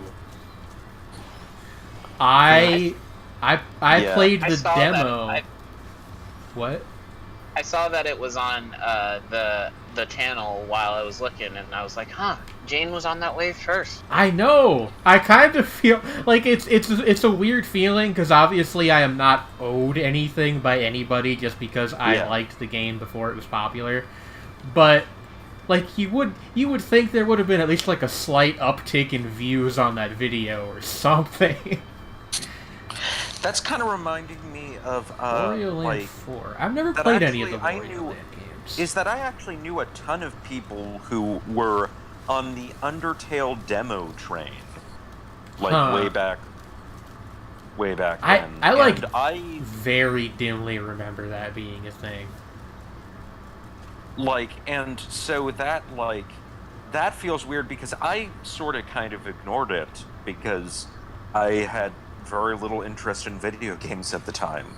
And then I was like, a few years later, and it's like, oh, shit, really? I like Undertale. It's a good game. I hope more of Deltarune comes out at some point before, the end of linear time. Yeah, like, I need more of that in my life. It seems like it will be very good when it's finished. Yeah. I know Devolver Digital, of all possible people, offered to help him out, so maybe he took them up on that, I don't know. Wow. Devolver Digital, for the record, are the people that published Enter the Gungeon. So... And Hotline Miami. And Hotline Miami. They've published a lot of things. A lot of things, including some really high-profile stuff. They're one of the darlings of the indie game. Yeah, they don't make much on their own. In fact, I don't think they have a development arm, but they publish a lot of good games. Yeah, but they publish a lot of really... Actually, now that I think about it, Devolver was founded to publish Serious Sam. Yeah! Okay, I was remembering because I didn't know that, actually. Seeing someone streaming a bit of the recent-ish, like a few years ago, Shadow. And there's a whole in-joke about some of the stuff they've published, which includes Hotline Miami, Serious Sam, and something else that I've actually heard of. Hey, Treyman, do you want this energy drink? Yes, I do. Okay. Because, like, I'm reasonably swift as is. Quick. Just chugging a can of... It's funny because the character doesn't actually drink it. He straps it to his leg or something, right? Yeah. It's the funniest thing. Yeah, in fact, I can see it on your leg. It's just mainlining the energy drink through a vein in I guess so? Maybe that's how they drink Gatorade in the future. Ah, yes. The Red Bull courses through my vein. The Red Bull. My bloodstream has been 89% replaced with ice blue Gatorade. Hey, here's an interesting topic for discussion. You guys ever had like a really awful energy drink? Yes. Yeah. I drank a Powerball once, which is like an off-brand version of Rockstar energy drinks. Rockstar energy drinks are already not good. I've never had them. Like, the context of this was I was in high school, and I had forgotten to teleporter. bring enough money to get a drink with my lunch, and I was really thirsty. And a friend offered me his spare Powerball drink. I think this was my buddy Patrick, who I have at this point not spoken to in many years. But Okay. I was like, sure, why not? Oh no. And for one thing, it tasted. You ever lick a battery? Oh no. I know what you mean. Yeah, that's what it tasted like. So, Ooh. as far as flavor, Oh. not really winning any competitions. And it, even as somebody who both at the time and now drinks a lot of soda, more than is good for you, honestly. It just, I thought that I was gonna die. I really did. I got real bad shakes, and I had to go lay down in the nurse's office. It was horrible. Oh no, that happened to me when what I did, this was really stupid, but it makes for a good story. I hadn't slept, and also I had bad allergies, and so what I did was I thought that taking Benadryl, to deal with the allergies when I was already tired was a good idea at the time. And then I thought, I'll take the edge off that. I will pound this entire can of Monster. No. And after having taken Benadryl, I had to go to the nurse's office within first period. Yeah, there's a Tumblr post about this actually. Somebody took Benadryl and then their brother gave them a Red Bull and said, it'll cancel out. And then the post was I blinked and then school was over. Basically what happened was I was down in the nurse's for a period. My mom picked me up. The walls were pulsating. I was literally hallucinating from the effects. It was bad. It was real bad. That's always a great sign. And also my entire visual field was really intense visual snow, which is that pixelation you get. I know what visual snow is. Yeah, that sucks. Apparently, I've had that since I was a young kid, and apparently that's the sort of thing that typically happens to people when they have LSD flashbacks. So aren't I special? I mean, I get it sometimes too. I thought it was a symptom of blood pressure related problems. Well, it's not. Nobody knows exactly what it has to do with, but it's associated with having migraines. Oh, I get those too. So maybe that's what it is. Okay, it probably people with migraines get it. I have it pretty much not all the time, but a lot of the time, including right now. Actually, I have mild visual snow. So just that's just a thing y'all should know is I'm neurologically defective.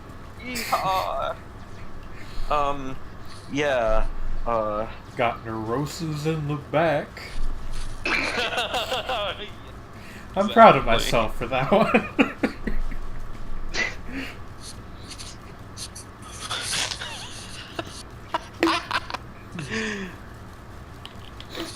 Hey, speaking of, did y'all hear that Lil Nas X's debut EP is coming out soon? Good for him. May 31st, I think? rolled in the wrong direction. F. Don't die. I'm trying. I heard a preview snippet of the one song on there called Rodeo, and it actually sounds pretty good.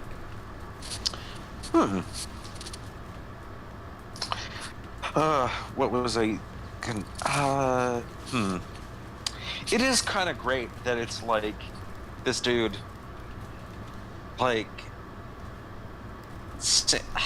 he samples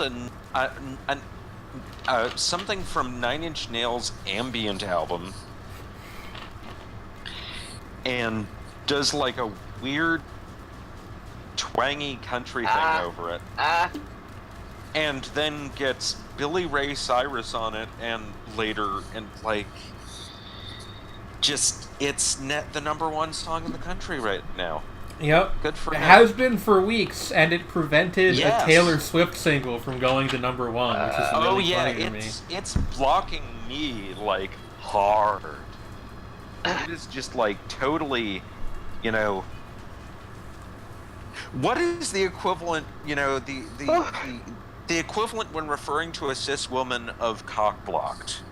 Because that's happening to Taylor Swift. Right I'm gonna now. tell you what it is, and you're gonna hate that I gave you this knowledge. It's clam blocked. Oh my lord! I have heard that dear. term more than once, in fact. Oh no. Well, it doesn't have that rhyming to it, though. No, it doesn't. Anyway, I'm good to go again if you are, Trey. Let's go. I mean, it would be better if it were clam-blammed or something. No, I don't like that at all. It would be worse. No, that's way worse. Fuck. Okay. But it would rhyme. Oh, hey, we got the distant roost for the first time today.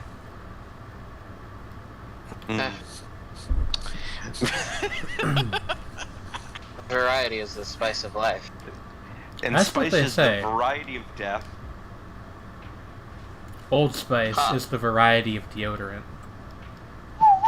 True. It is. Thank you for that, Trey. Yeah. Did you know Billy Ray Cyrus blames David Lynch for his family falling apart? Huh? What? I'm thoroughly confused. What? I'm disgusted, Why? but curious. Why David Lynch? Well, Murr did say he was in Mulholland Drive, so that's something. Yeah. But I don't. Actually, I didn't explain it. even know that Billy Ray Cyrus had a divorce or whatever the case is here. This somehow led to Hannah Montana. Hannah Montana. Clearly. I've got Molly. I've got White. This is a reference to Hannah Montana by the Migos. Which actually doesn't have anything to do with Miley Cyrus. Well, No, I mean, it's the well, old. she did a song, MDMA. Well, no, it's the old joke of like Molly cocaine. sounds like Miley. Or is it White about Molly? girl. I thought it was like the whole cocaine is white, like insert white celebrity here. Well, the line is I got Molly, I got White. Oh, that's true actually. I haven't listened to that song in a long time. I mean, maybe. But I mean, it is worth maybe noting it could. that, It's probably good. yeah, like we can't stop directly references. I do doing remember there being lines in the bathroom. where like The whole thing. the line was, she been twerking all damn, which that is distinctly related To Miley Cyrus. God, I forgot about that. Remember when Well, that was that- like the biggest like the whole thing thing. happening in pop culture? Miley Cyrus twerking against Robin Thicke. Can we please? Oh my I know God. it's not how it's pronounced, but can we please pronounce his last name with a long I? Thicke. I just don't like the fact that his legal last name is Thick. It's just not. At least it isn't with 2 C's. Stop. Robin extremely thick. Hello, 2015. Oh no. Well, I mean, at least his first name wasn't Rod. Shredney, Yes. return to the ocean. But I didn't come from there. All life comes from the sea. So I have to return now. We got the land bridge, so it's probably on that side. Yeah. So if, but like, How would I do that effectively without making my way all the way to Jersey? Making I my can way jump to in the Jersey, Delaware. walking fast. I mean, the Delaware empties out into the Chesapeake Bay, so I can just throw myself into the Now Delaware. we both have cubes. You know that there's a town I used to Wait, live the in Schuylkill- that was called a water Wait, reservoir? Huh. It was like a couple Well, miles north of Beltsville, I think. But yeah, because I live in Manioc now, the Schuylkill right down the way, so... God, that's jump in the Schuylkill. That was like the most Pennsylvanian sentence that's ever been on this program.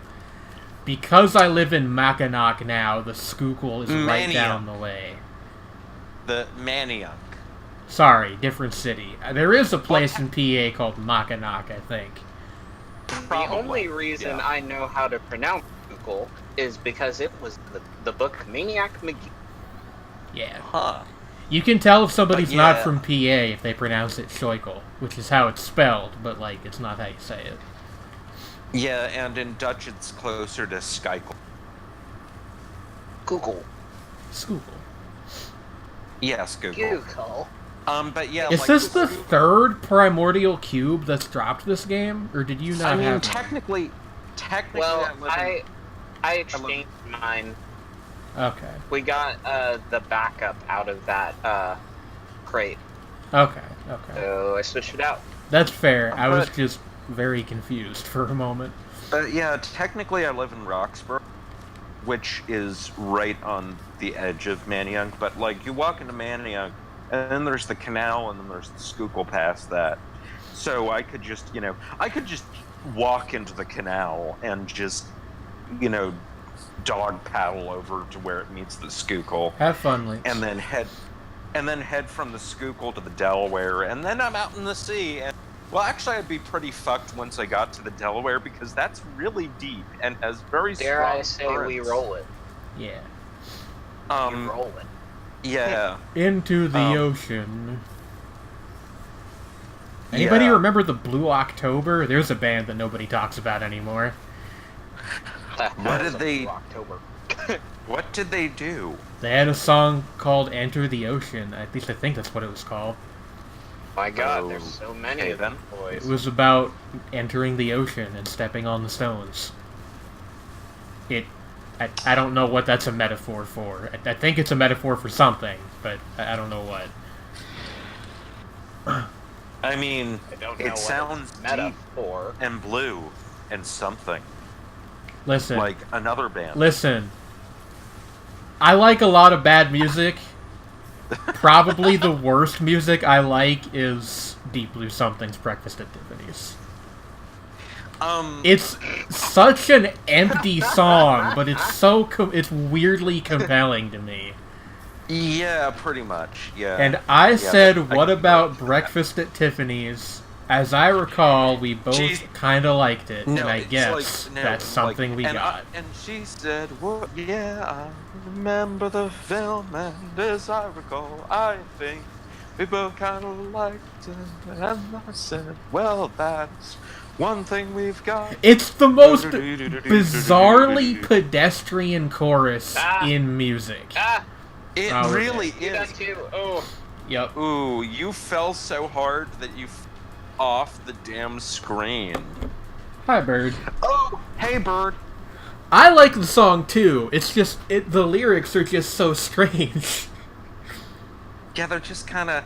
It's about the I'm film. gonna try playing this. It's again. not even about the film Breakfast at Tiffany's. It's about a relationship where two people have nothing in common, and they might kind of have a thing in common. So, well, I mean, I guess it's like really about that point in a relationship where you become kind of desperate about wanting things to have in common with somebody. I think for that you can do better by going by going with good old Death Cab for Cuties. You can do better than me. There's also That's better than you. honestly I'm like starting death. to feel that we're staying together out of fear of dying alone. Well, those in are that lyrics. vein, I think, honestly, the best song that I can think of, about like that stage in a relationship is Bjork's Hyper Ballad. You know, which the chorus is, and I go through all this before I wake up, so I can feel happier and feel safe again with you. Of course, the one time I actually want to see Jane's character model spawn on. Yeah, we spawned on the other side of the thing. Can we talk about the Postal Service? Because I actually like their one album a whole lot. They're a good band, and they're the reason I like Death Cab, because I was introduced to them actually by reading the comments on Owl City's Fireflies and seeing young music nerds being like, "Oh, this is just a Postal Service ripoff." Which is, you know, the funny thing is, fair, I've actually heard several defenses of Owl City actually saying, you know, they're a Postal Service ripoff, but that's fine. I mean, it's not like the Postal Service have a ton of music, so... Yeah. Like, I'm fine with them being a rip-off. Did one album. You know, like, if they're not gonna do it, someone will. There is a really good AMV of the dance version of Fireflies by Owl City called Around the World. And I like that AMV a lot. I will say one thing about Fireflies, that whenever I hear, I'm reminded of, you know, a very different but honestly better song, which is The Magnetic Field's 100,000 Fireflies, which is... I actually don't like that song at all. Why not? I don't know. I don't like The Magnetic Fields for whatever reason. Like, there's something about their singer's voice. I just don't. Well, I mean, that's a different singer also. Like, they have several, or had several at different points. Maybe I'm only familiar with If you want a microcosm of what Trey was like at 13, just listen to Fireflies like 10 in a row and then you get it. That makes sense. What music was I into at 13? 13 was like a year or two before I got into Aesop Rock. I was big into Outkast at 13, I think. That's good. I was into, It is, but, Swans. like... Yeah. I mostly liked Stankonia, which is not one of their better albums. That's fair. And I couldn't tell you why though. now. It's true, it does have Bombs Over Baghdad, which is like one of the best songs ever written. So, fair enough. When I was 13, I was into Swan, Throbbing Gristle. Yeah. I figured out that Swans like, actually... Like... Oh, yeah? Swans actually played at my my school, the college radio station that I used to work for. They had a festival that they put on every year a couple of years ago, and Swans were actually a headliner. Yeah, they've gotten a more, like, people know they exist now, and that is still weird to me. And it's also kind of just get like these fucking kids that go on Mew and like Shred me. Just Shred me, come on. It's true though. We're the same age. You can't call people kids yet. Come on.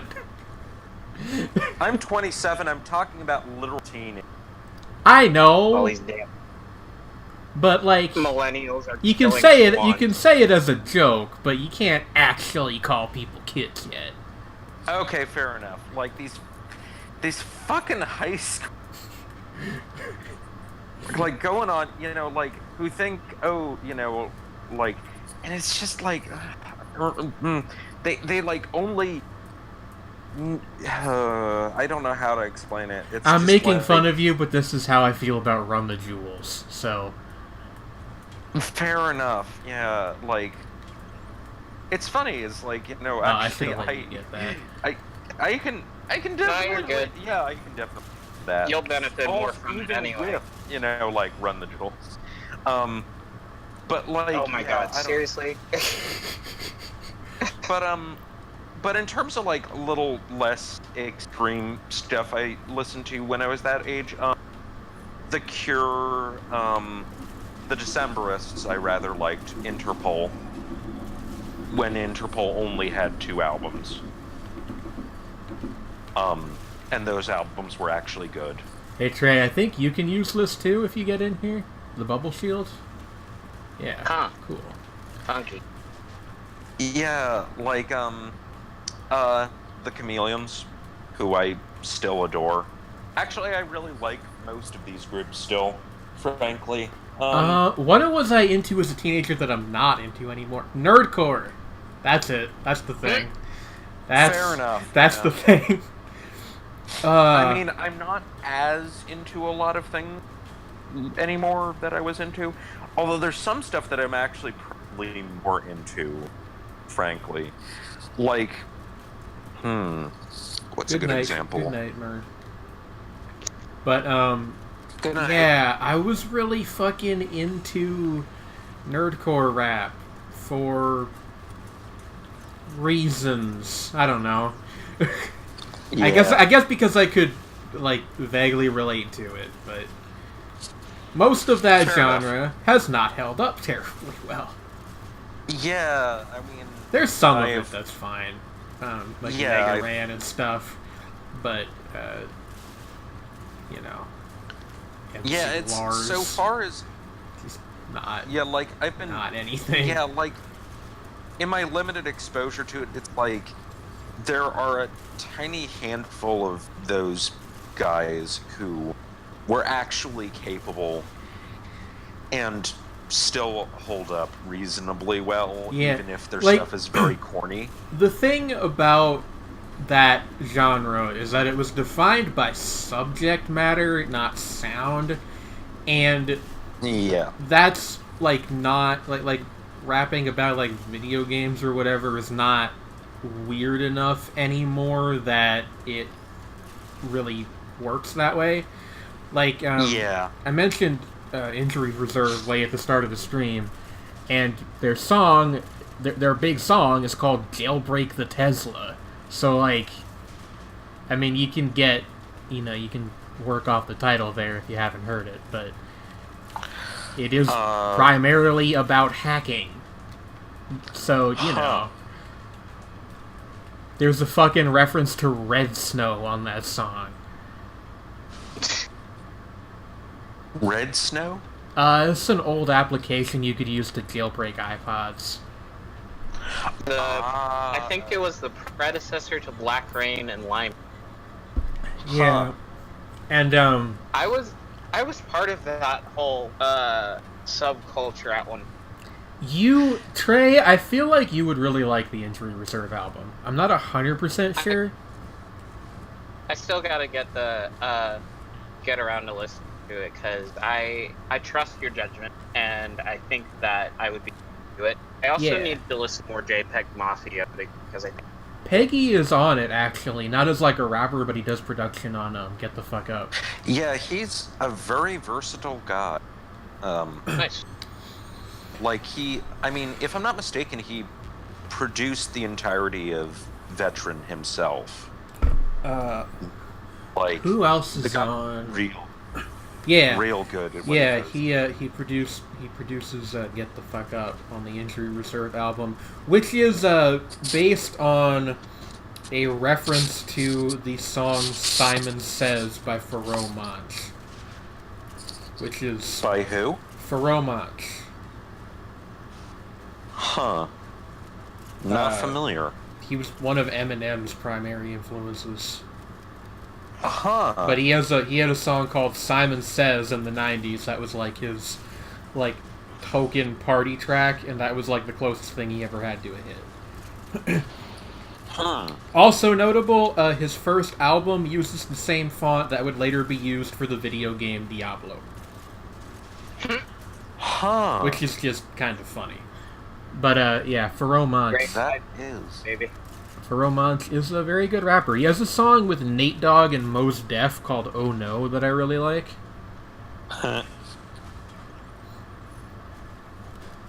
Which was on the second Lyricist Lounge compilation. But that's a story for another time. Get another war banner. I'm gonna do Do it. I'm gonna have big banners. Big banners, baby. But, yeah, the injury Why reserve does that record is sound- good. That sounds wrong. Not necessarily sexual, just wrong.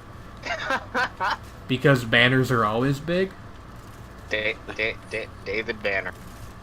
Just Hey, I haven't just thought like- about that guy in a long time. I wonder what he's up to nowadays. I have no idea. 9mm is a great song. It has a great Lil Wayne verse on it. Man, Wow, that's a the big banner, baby. Radius on this thing is huge. David Banner is not to be confused with, I believe it's Dave Bannon, one of the members.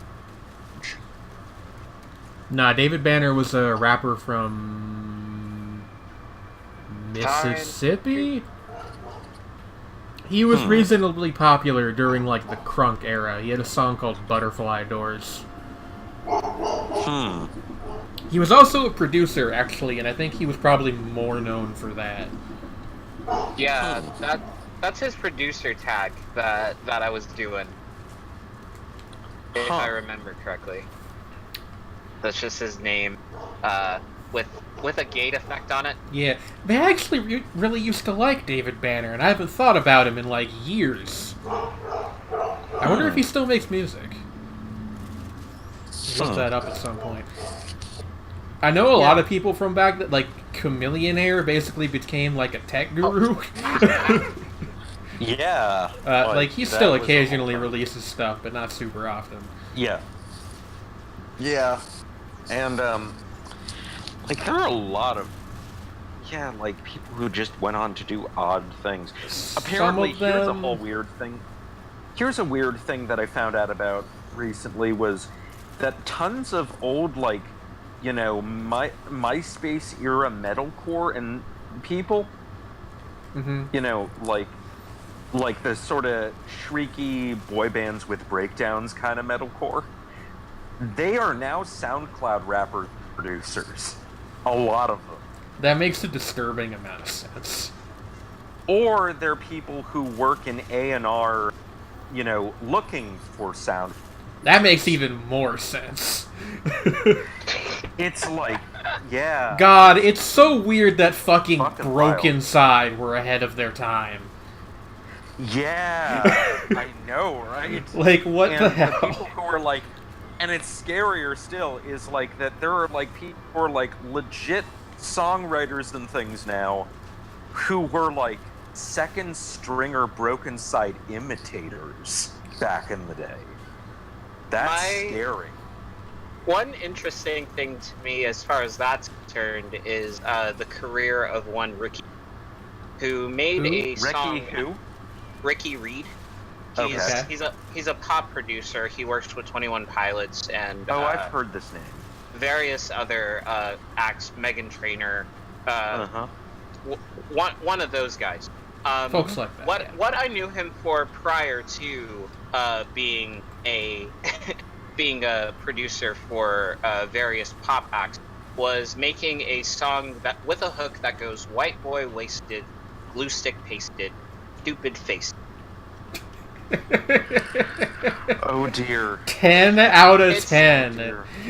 It's a much better song than it has any right. I credit the man for having the sort of like I don't know what it is. It's not Pop charisma. instincts? The panache to be able to pull that off without it being a complete disaster. Well, yeah. I What mean, a although it is hero. always any success with that level questionableness is gonna be averting complete disaster to some degree. Yeah. You know, like any success is a step up from where it should be. Yeah. And like that song wasn't what he ended up being known for or anything, but it's really funny whenever I see him on Wikipedia pages for insert pop hit number 37 here.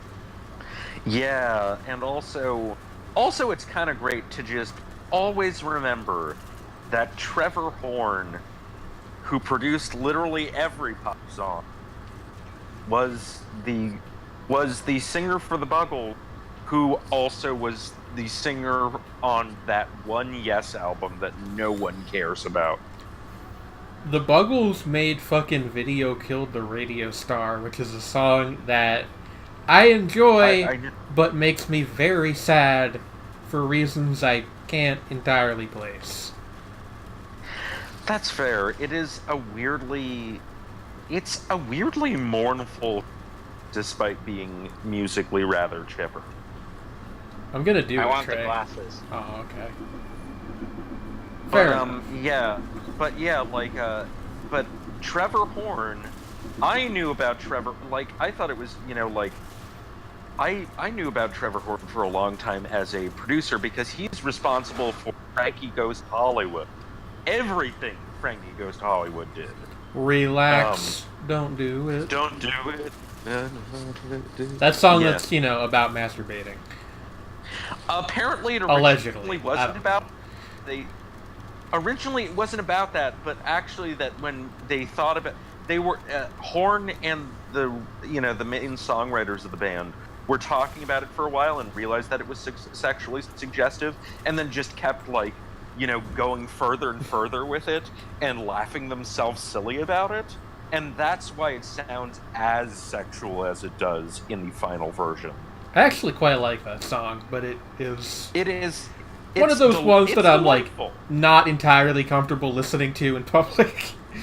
Yeah, exactly. It's a delightful song. Uh-oh. Just really overboard. And that's kind of the point. It's going to always be associated with Bandersnatch for me. Bandersnatch? Huh. What's that? It's the Choose Your Own Adventure episode. Yeah. It's Black okay, yeah. All right, I remember now. But, I forgot. Relax. Yeah. Also, it's worth noting that while this was the early '80s, the two main songwriters in Goes to were really flamboyantly gay. Actually, or were they doing that thing where they weren't, but they acted they actually were. Huh. But the thing was, most of the band weren't, and there were 6 guys in the band, but the two main guys were actually gay. I see. There were 6 people in Frankie Goes to Hollywood? Yeah, doing what? Well, that's the thing, is that they were band initially, but a lot of the thing about their first record was most of it wasn't played by them. Other than the vocalist and I think the other guy who wrote a lot of the stuff was their bassist or something, and they show up in the record, but the guys who were the rest of the band, who are also the straight dudes in the band, basically don't show up on that record.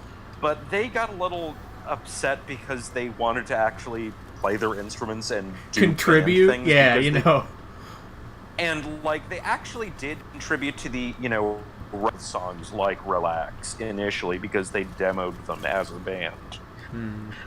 But so on their second record, it wound up costing twice as much or something. They spent £150,000 in 1980s money to get the record to sound that good, with it to do multiple takes of the record to get it to sound perfect as it would with actual session musicians, but also with the same production. And and also because they went really with it, and it was a concept album, and it's I think it's a double album. It's the one, it's Welcome to the Pleasure Dome. I'm learning a lot about Frankie Goes to Hollywood today. Yeah, and did you know any of this, Trey? Because I didn't. I literally only knew Relax. And also, on top of that, the opening song is 10 minutes long to the second album, and it quotes from, the beginning of Xanadu by Samuel Taylor Coleridge, which is, Christ. In Xanadu did Kublai Khan a stately pleasure dome erect, but of course emphasizes pleasure dome and erect very strongly. You see, in the translation of that I had to read in high school, it was decree. Or did decree. Well, no, I think he alters the lyric and it's erect. Oh, I did a my. thing. Yeah, you got Yes, a the As entry overboard to as the- possible. Yeah, stately to the pleasure log. dome for stately something degree. And like that's the beginning of Xanadu, but yeah. It's like modified to be as suggestive as possible, and then it goes on for 10 minutes. Because I of was course looking for the we teleporter, but it's nowhere to be found. But my basic point is we of course needed like an song based around Xanadu. Yeah. This reminds me that Which- fucking Paul Wall's debut solo album is a double album. But That's yeah, less because of any overarching concept and more just because of that's how rap music was at that point in time. Oh, also Very sorry now. another thing worth noting that there was a Frankie Ghost Where Involving- oh God. where you- are you? I fell and somehow got stuck on the geometry. Huh. Oh. Well, Oh, that's yay, that's a running on problem. Alright. I'm back Oh, there you go. now, but dying. Get in the shield, get in the shield, get in the shield. But yeah, like oh yeah, there was a video game which involved you collecting the different magical principles which were based on their singles. Hey, I think that maybe Frankie Goes to Hollywood is either a very good or very bad band. Both. Both, possibly. They were Okay, they were an excellent pop band who Uh-oh. also really kind of bizarre. Did you and, find the thing? and very conceptual, but in an extremely half-baked way. Yeah, Excellent. there's actually a whole. The reason why I know a lot of this is so Simon Reynolds wrote this called "Rip It Up and Again," which is about the post-punk era and various bands in that period. The last chapter is entirely about Trevor Horn's career at that period, and specifically about the Art of Noise and Frankie Goes to Hollywood. Man, that's And- a thing to write a book about, huh? Yeah, like the whole last chapter, just like basically it's like that particular thing is sort of intended as a case study in where pop music went at that period and how it's sort of like in the early 80s, kind of way that, like pop music went in the later 80s, and just kind of as a case study. And also just how Frankie Goes to Hollywood totally imploded while initially being like the biggest band in England in the 1980s. Like ridiculously huge.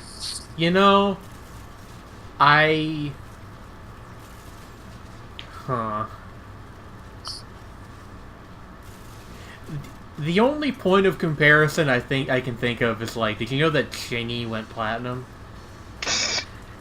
I like the way you did that right there. Yeah. The Atlanta.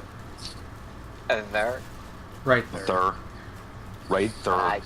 Right there. I've brought up on the show before that Chingy is like a conspiracy theorist now, right? Like an ancient astronaut guy. Yeah, I okay. think we got that. I just wanted to make sure.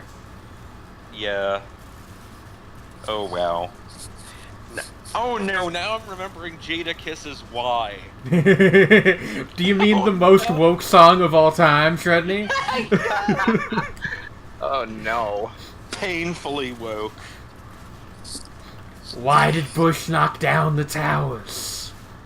And that somehow, even if you take away the batshitness, that's not the dumbest line in that song. That's just not a good song. Like, I actually quite like Jada Kiss. That is maybe his single worst song. Yeah, like, I've heard some other stuff by him and it's fine. But that song is, it's not even like it's like, like, musically it's fine, but like, the lyrics, and occasionally the lyrics make deep points, but then every once in a while, like, he'll say something really, really stupid. Just like actual nonsense, yeah. Yeah, like, what planet are you on, sir? Why? Did you press this Like, thing yet? that song makes you go, Not yet. why? Okay, I have to use the restroom real quick, so, like, let's just hang out here for Actually, a I sec. also do. So, Trey, entertain the populace. And also defend me. I don't think anything will spawn because we killed the boss, but, you know. Yeah. Okay. Be a defender. Istanbul was Constantinople. Now it's Istanbul. Defend our honor. Even old New York was New What's New Amsterdam? Why'd they change it? I can't say. Guess they liked it better than Constantinople. It can't go back to Constantinople. Works. Constantinople, ask the Turk. I forgot some of the lyrics in there, but still. The It's hard to energy was forget. there. It's hard to forget it, especially that they might be giants. Yeah. Anyway, I'll be back in a second to talk more giants because I could go on about them for a while. They're a good band.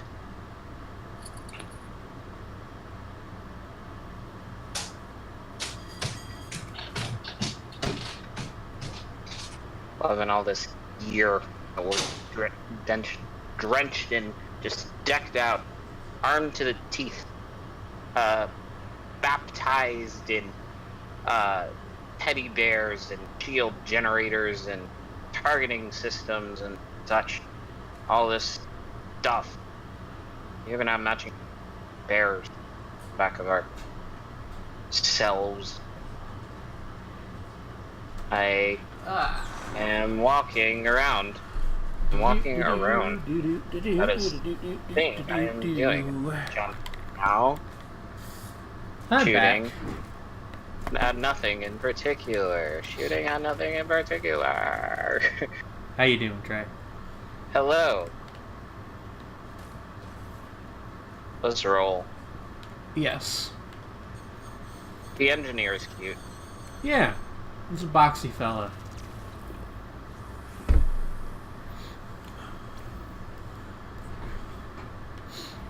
Okay, Rally Point Delta. I have never gotten another, like a different map for this one. I wonder if there's just not one.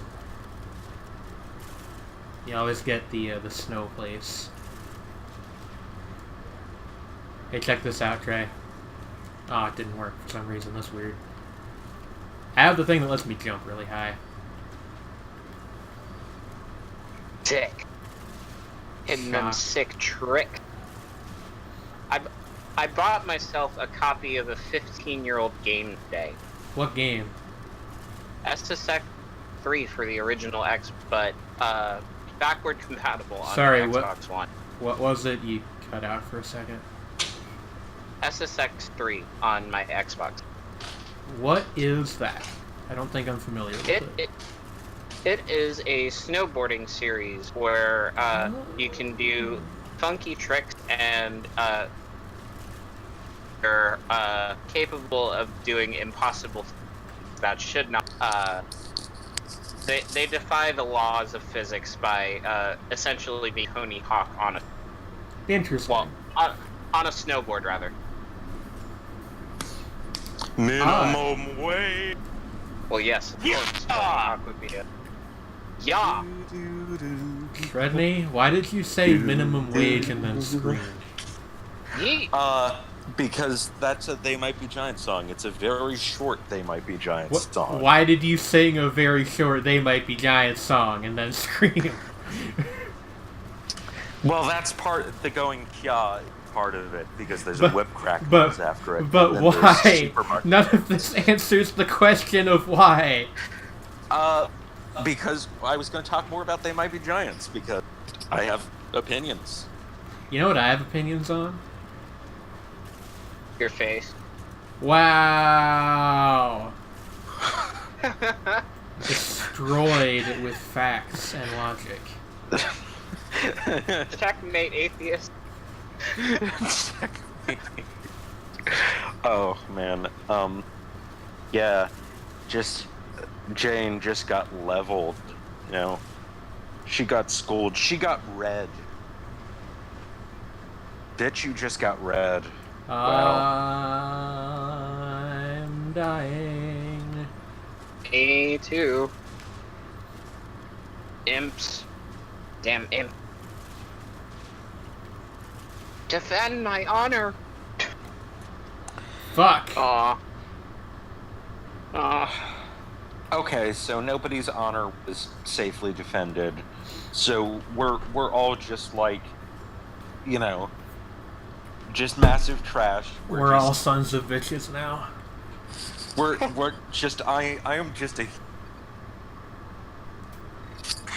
not even actually that's not even true. God damn it. What? Never mind.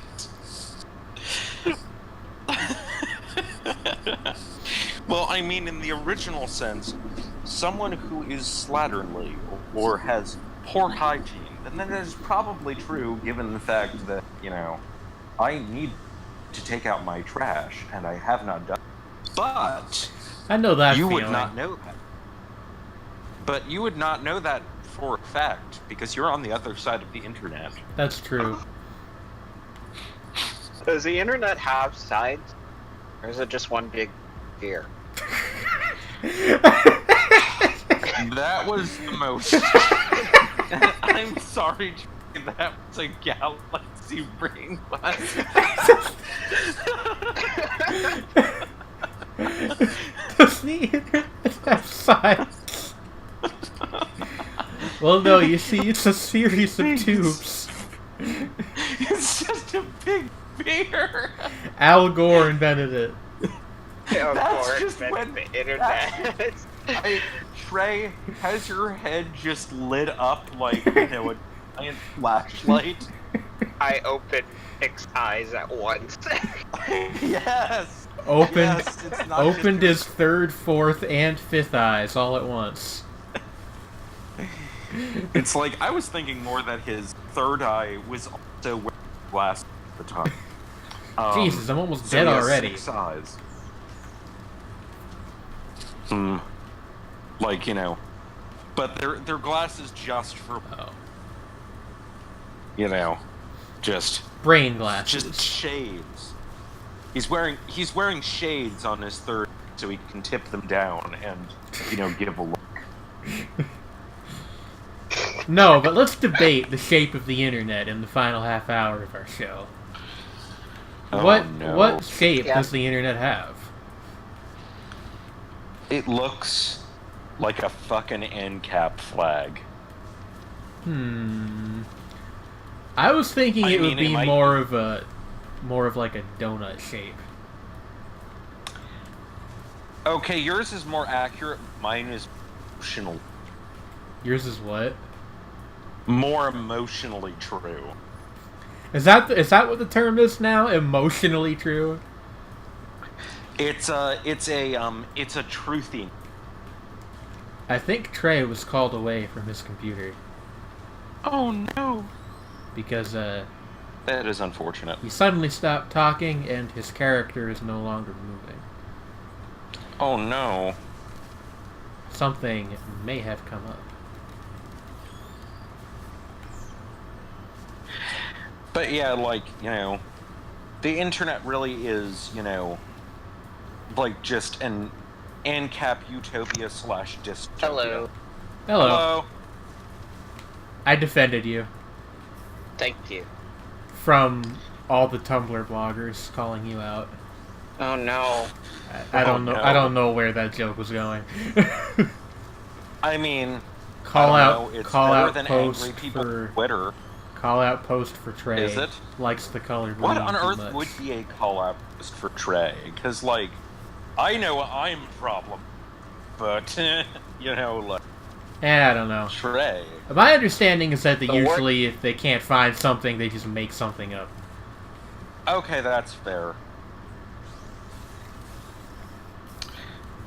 Huh. The worst objectively true statement one could say about me is that I, let's see, I force my interests onto other people or something. I don't know. No. Certainly not to a greater degree than anybody else does. God damn it, Trey, you are the very definition of, and you are to be protected. But you can protect yourself, so I'm not going to patronize. It's like, you know, I know that you can handle it, but I'm still like, you know, Trey is good. Don't be a jerk to Trey.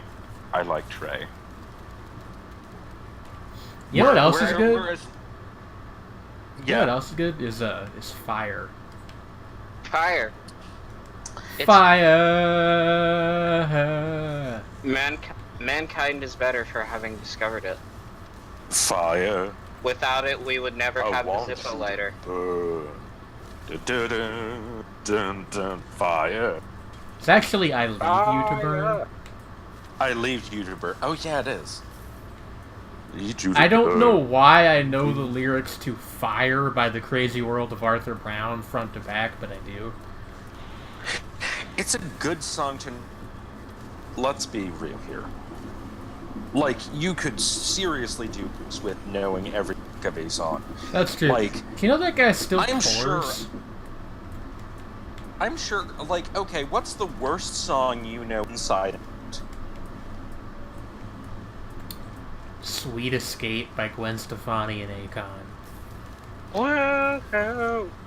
Yeah! Yee-hoo!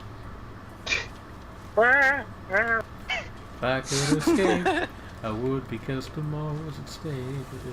Yeah, I think I still know that whole thing. Oh, God. I'm trying to think of... Acting like somebody that shut the front door. What is the most embarrassing song that I know front to back? Like, that's difficult.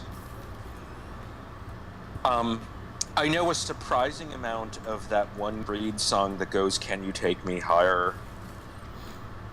Can you take me higher? Yeah. Actually, wait, no, it's definitely fucking Wherever You Will Go by The Calling. That one at least has Some what? About. Some what? I said that song actually has some degree of pathos if you know what it's about. I guess. But it's still not a great song. I do like the fact that the guy's name is Alex Band. That's very amusing to me. That's something, isn't it? He did a song with Santana. Yeah, at one point, yeah. I actually like that song. Yeah, what was the song again? You and I. Yeah, God. It's like, why don't you and I get together? Yeah, I think I kind of... I didn't mean to pick that up. No, you're okay. I'm very fast now, so that's something. Yes. Quick. Speedy. Speedy Speedbot. Yeah. On the road to adventure. There was that one Santana album where he just collaborated with, like, every living musician. Yeah. That was pretty fun. I'm aware. My dad had them, actually. That's the one that, My grandpa had it, because he was big on Santana and thought that he could, like, do no wrong. As far as I'm aware, he liked pretty much every Santana record. Yeah, my dad, I remember, like, on iTunes that he actually songs set to skip on that record. I don't think... Hello? Yeah. I okay. Yeah, I don't think... skip on the record. What? Is Jane there? Oh, no. Is it doing this again? So. Although, not hearing it. Yeah, me neither, and the thing's froze. Okay, well that's weird. Hello? More. Wait, Jane? Hello? Yeah, you're cutting out, it's weird. That is very strange. Well, hold on. Okay, well she's back gameplay-wise. It's like... Yeah, okay. well, the only reason I was gone gameplay-wise is because I was tabbing over to look at Discord. That there is. Oh my goodness. Okay, what is going on here? It's loading the screen share. Now, that was my computer messing up. There you are. Hello? Hello? Hi. That was weird. Jane? What? No? Still nothing? Oh dear. I think I'm gonna have to reload this. Trey, Wait can a you second. hear me? Wait. I'm cutting out. Okay. Oh, okay. Are you back now? Maybe? I don't know. You tell me. Treadney left. Yeah, he said he was gonna restart, but can you fix hear his me? own. Yeah, I can hear you. I think that was on my end, not his, but Oof. that was strange. Okay, well, teleporter's down here with the, Yeah, I saw it. I just Okay. didn't want to pop it without asking you. I can see everything now. I can Well, see not everything. clearly now the rain is gone. Well, I can't see everything like, you know, in The Olive by Jorge Luis Borges or something. That's different. I can see all obstacles in my way. Yeah, that song has like a hopeful tone, but I feel like being able to see all the obstacles in your way would be kind of depressing. A little, yeah. Especially If if there you was a like- lot of them. Hey, But then your again- your parents are gonna go to jail for tax fraud. Well, I mean, at least... Well, actually, honestly, knowing them ahead of time and knowing that there are some that you just can't do, you know, just can't deal with, then at least you know what they are and you can, you know, prepare yourself. I guess that's the point of the song in like a sort of spiritual sense, but it's an odd piece of music. I actually really don't like that song. My mom had a CD with... It was like... I forget what it was called, but like it was like not Christian music, but music that was... Inspirational. Yeah. Yeah, like for Oh, no. Christians. And when she went through her like extremely religious phase, it was like all she fucking listened to other than actual Christian music. And I completely loathe every song on that CD at this point. Is that like the sort of thing where like Jars of Clay are too edgy? No, she liked... Actually, did she like Jars of Clay? Jars of Clay. Jars of Clay, I don't remember. The big band I remember from that was, the Casting Crowns, who I have no idea if they are still around. I don't even recognize that name. That's like some very hardcore, hardcore is the Christian wrong rock. word. Like very, very Christian rock music.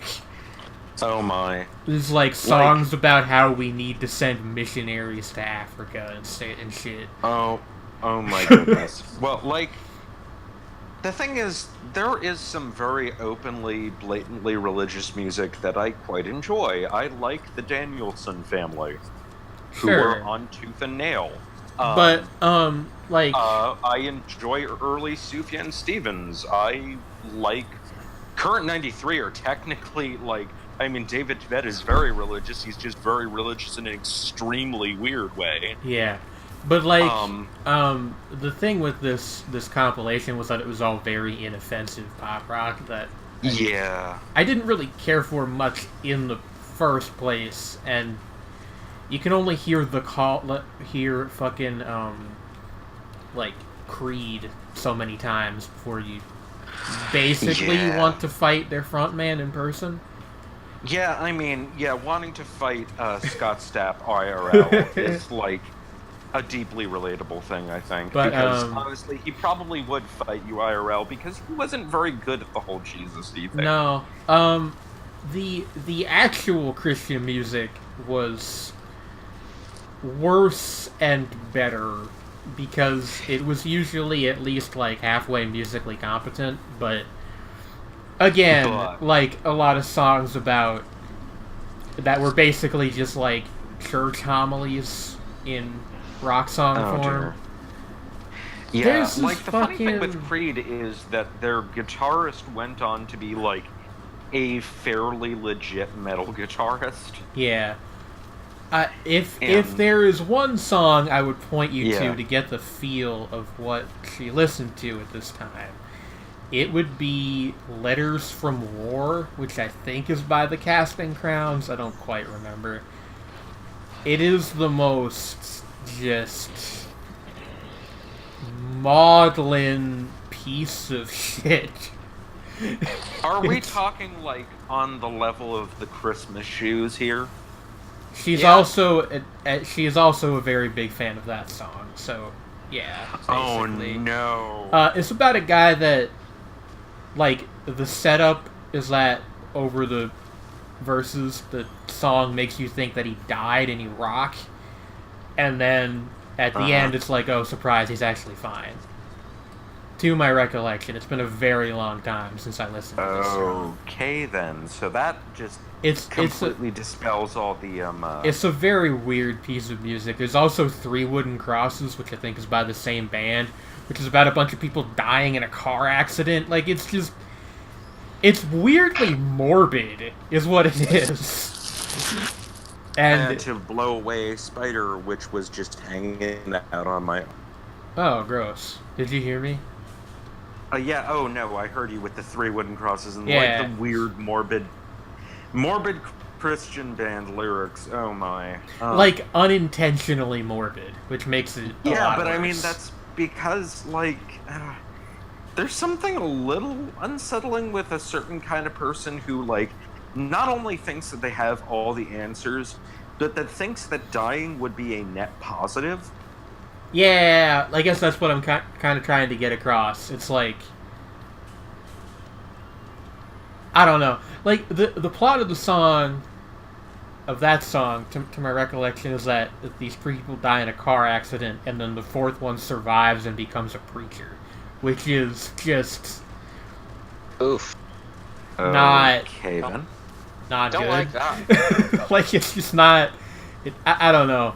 There's this old saying by... I forget the guy's name, but he was like a part of the modern Christianity movement, which was like an attempt to kind of move contemporary Protestantism away from that whole strand of thought. Yeah. And he has this quote, which is, God does not carry a loaded revolver. That, ooh. Like, That's, like, yeah. it's weird to frame somebody dying as, like, a thing with purpose for somebody else. You know what I mean? Yes. A lot of songs really like kinda that. fucked.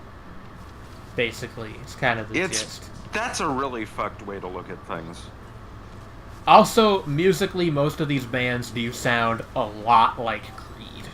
So, Yeah, that makes sense. the whole Hunger Dunger Dang thing, as it was known at the time. Hunger Dunker Dang. Oh no. Does anybody remember Daughtry? To go back to, like, I do. music that's bad but not completely, like, morally insufferable? Yeah. God, Oh god. haven't I thought remember about when those guys Chris in a long Daughtry was time. on American Idol. Yeah, and then he founded a band that was just his name, which is like Yeah. the worst genre of band name. It really often, it is. Like,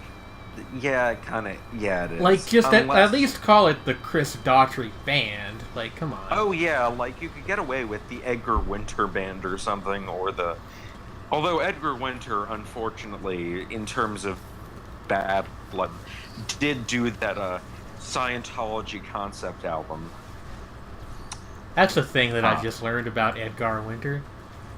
Yeah, Edgar Winter did a Scientology musical / rock opera / concept album thing. Interesting. Oh no. Yeah.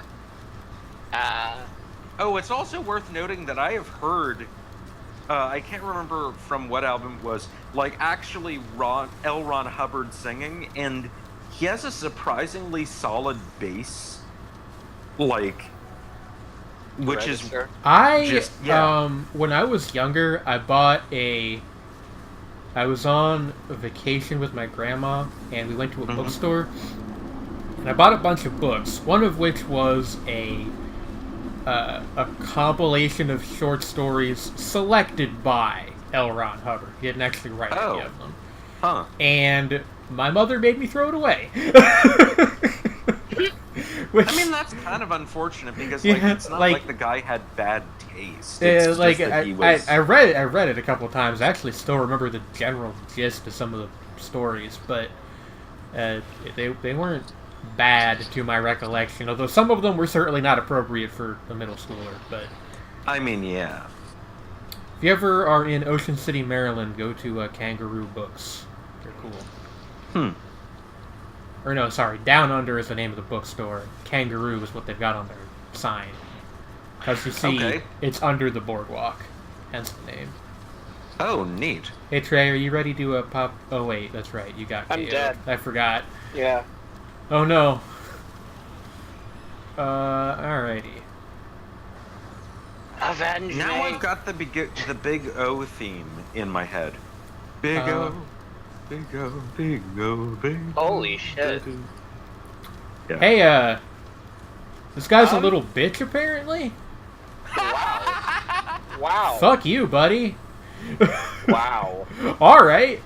And I get, Hot damn. I get two will-o'-the-wisps for my trouble. I mean, go off. Did you just Didn't even kick need that me. guy's bitch ass? Oh my god. Destroyed with fire and ice.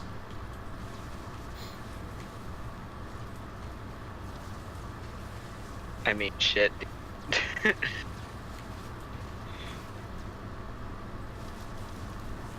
Is this appropriate to put in, would it be appropriate for me to just be like, that bit from Sicko Mode with Out Like a Light? Like a light. Here. It's always appropriate for Out Like a Light. Out like a light, like a light. 13 hours till we land. Out Like a Light, but it goes for all 13 hours that Drake was on the Oh plane. no. I think that's a real YouTube video. If it's not, somebody needs to get on that. Yeah. Yes, somebody needs to do that. Alright, let me do a quick sweep here to make sure I'm not missing any boxes that were nearby. I don't think so. Alright, let's Oh no, now I've got it looping in my head. Out Like a Light. Like a light, like a light. Did y'all know that people Like sit a on light. chairs? Do they now? What brings up this thought, Trey? It's a hot new thing. No? Chairs. The day you catch me sitting on a chair is the day that I no longer have a career. I still have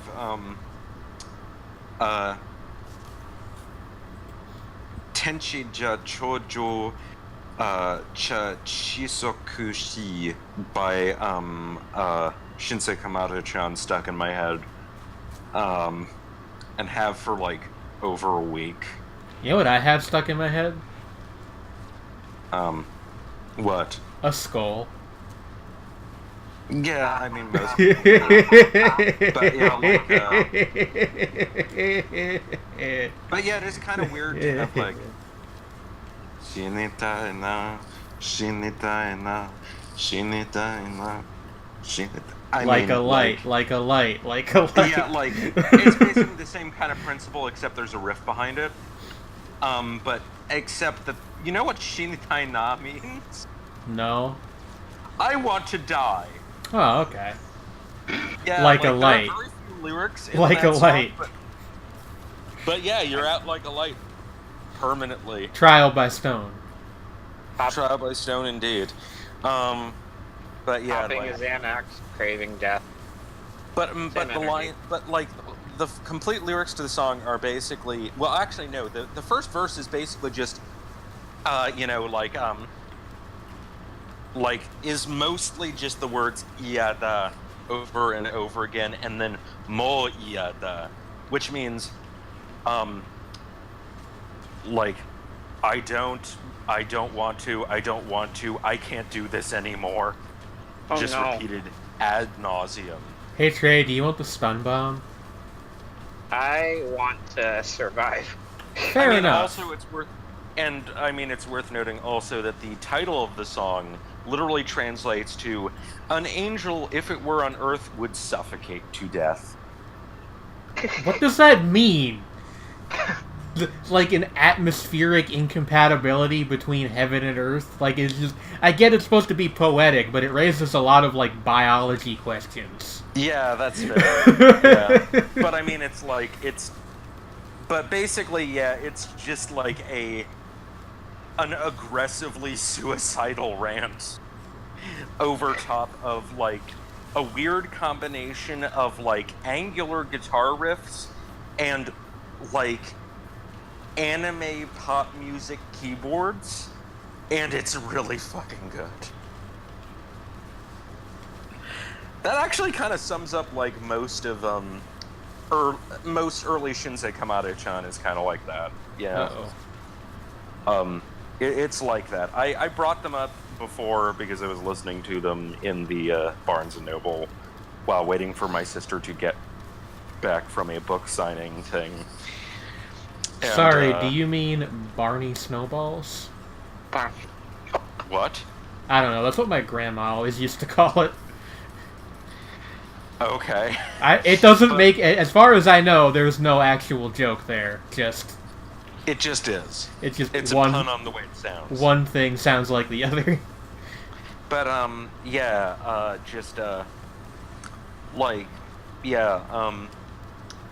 incidentally, Tsumane, which the name literally translates to boring. That's just the name of their first major label album, was Boring. Boring. You know what's not boring, though? What?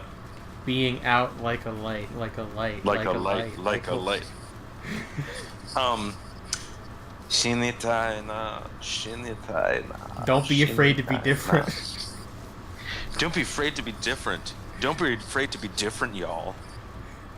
Just no. No, you can't throw a y'all in there because it's not in the actual lyrics. Is it?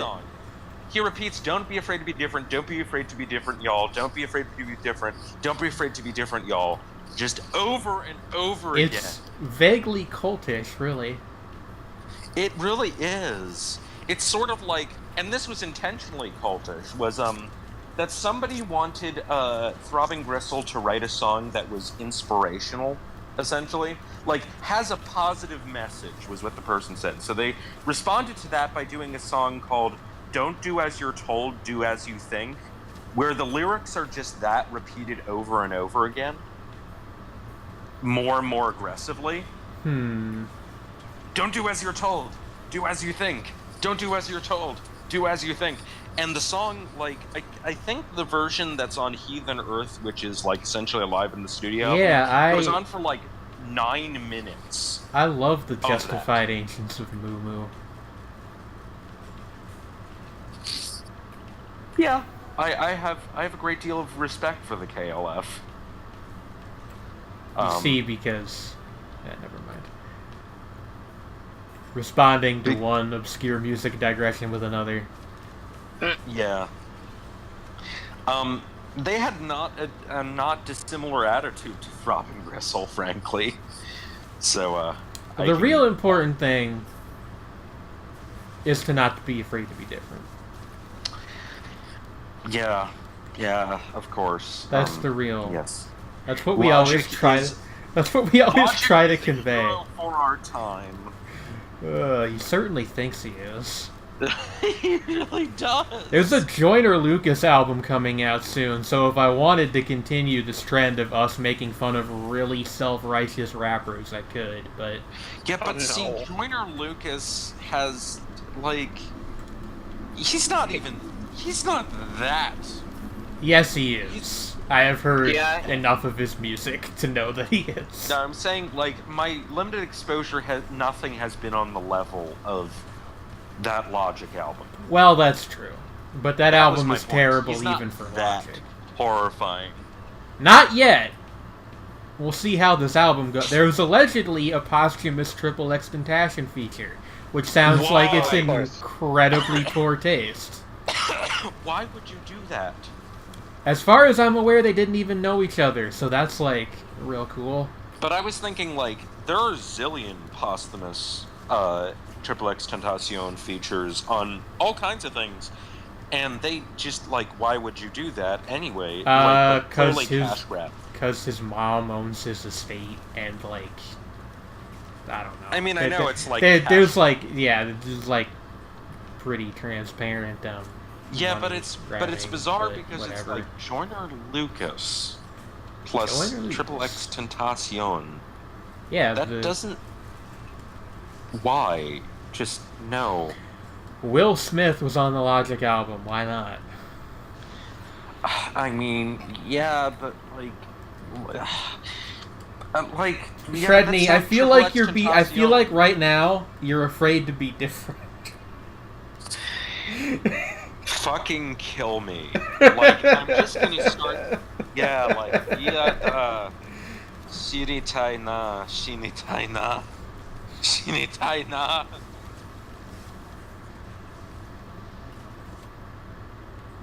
My head. Where the hell is the teleporter? I found it. Oh, okay. Overloading greater wisp. What does that mean?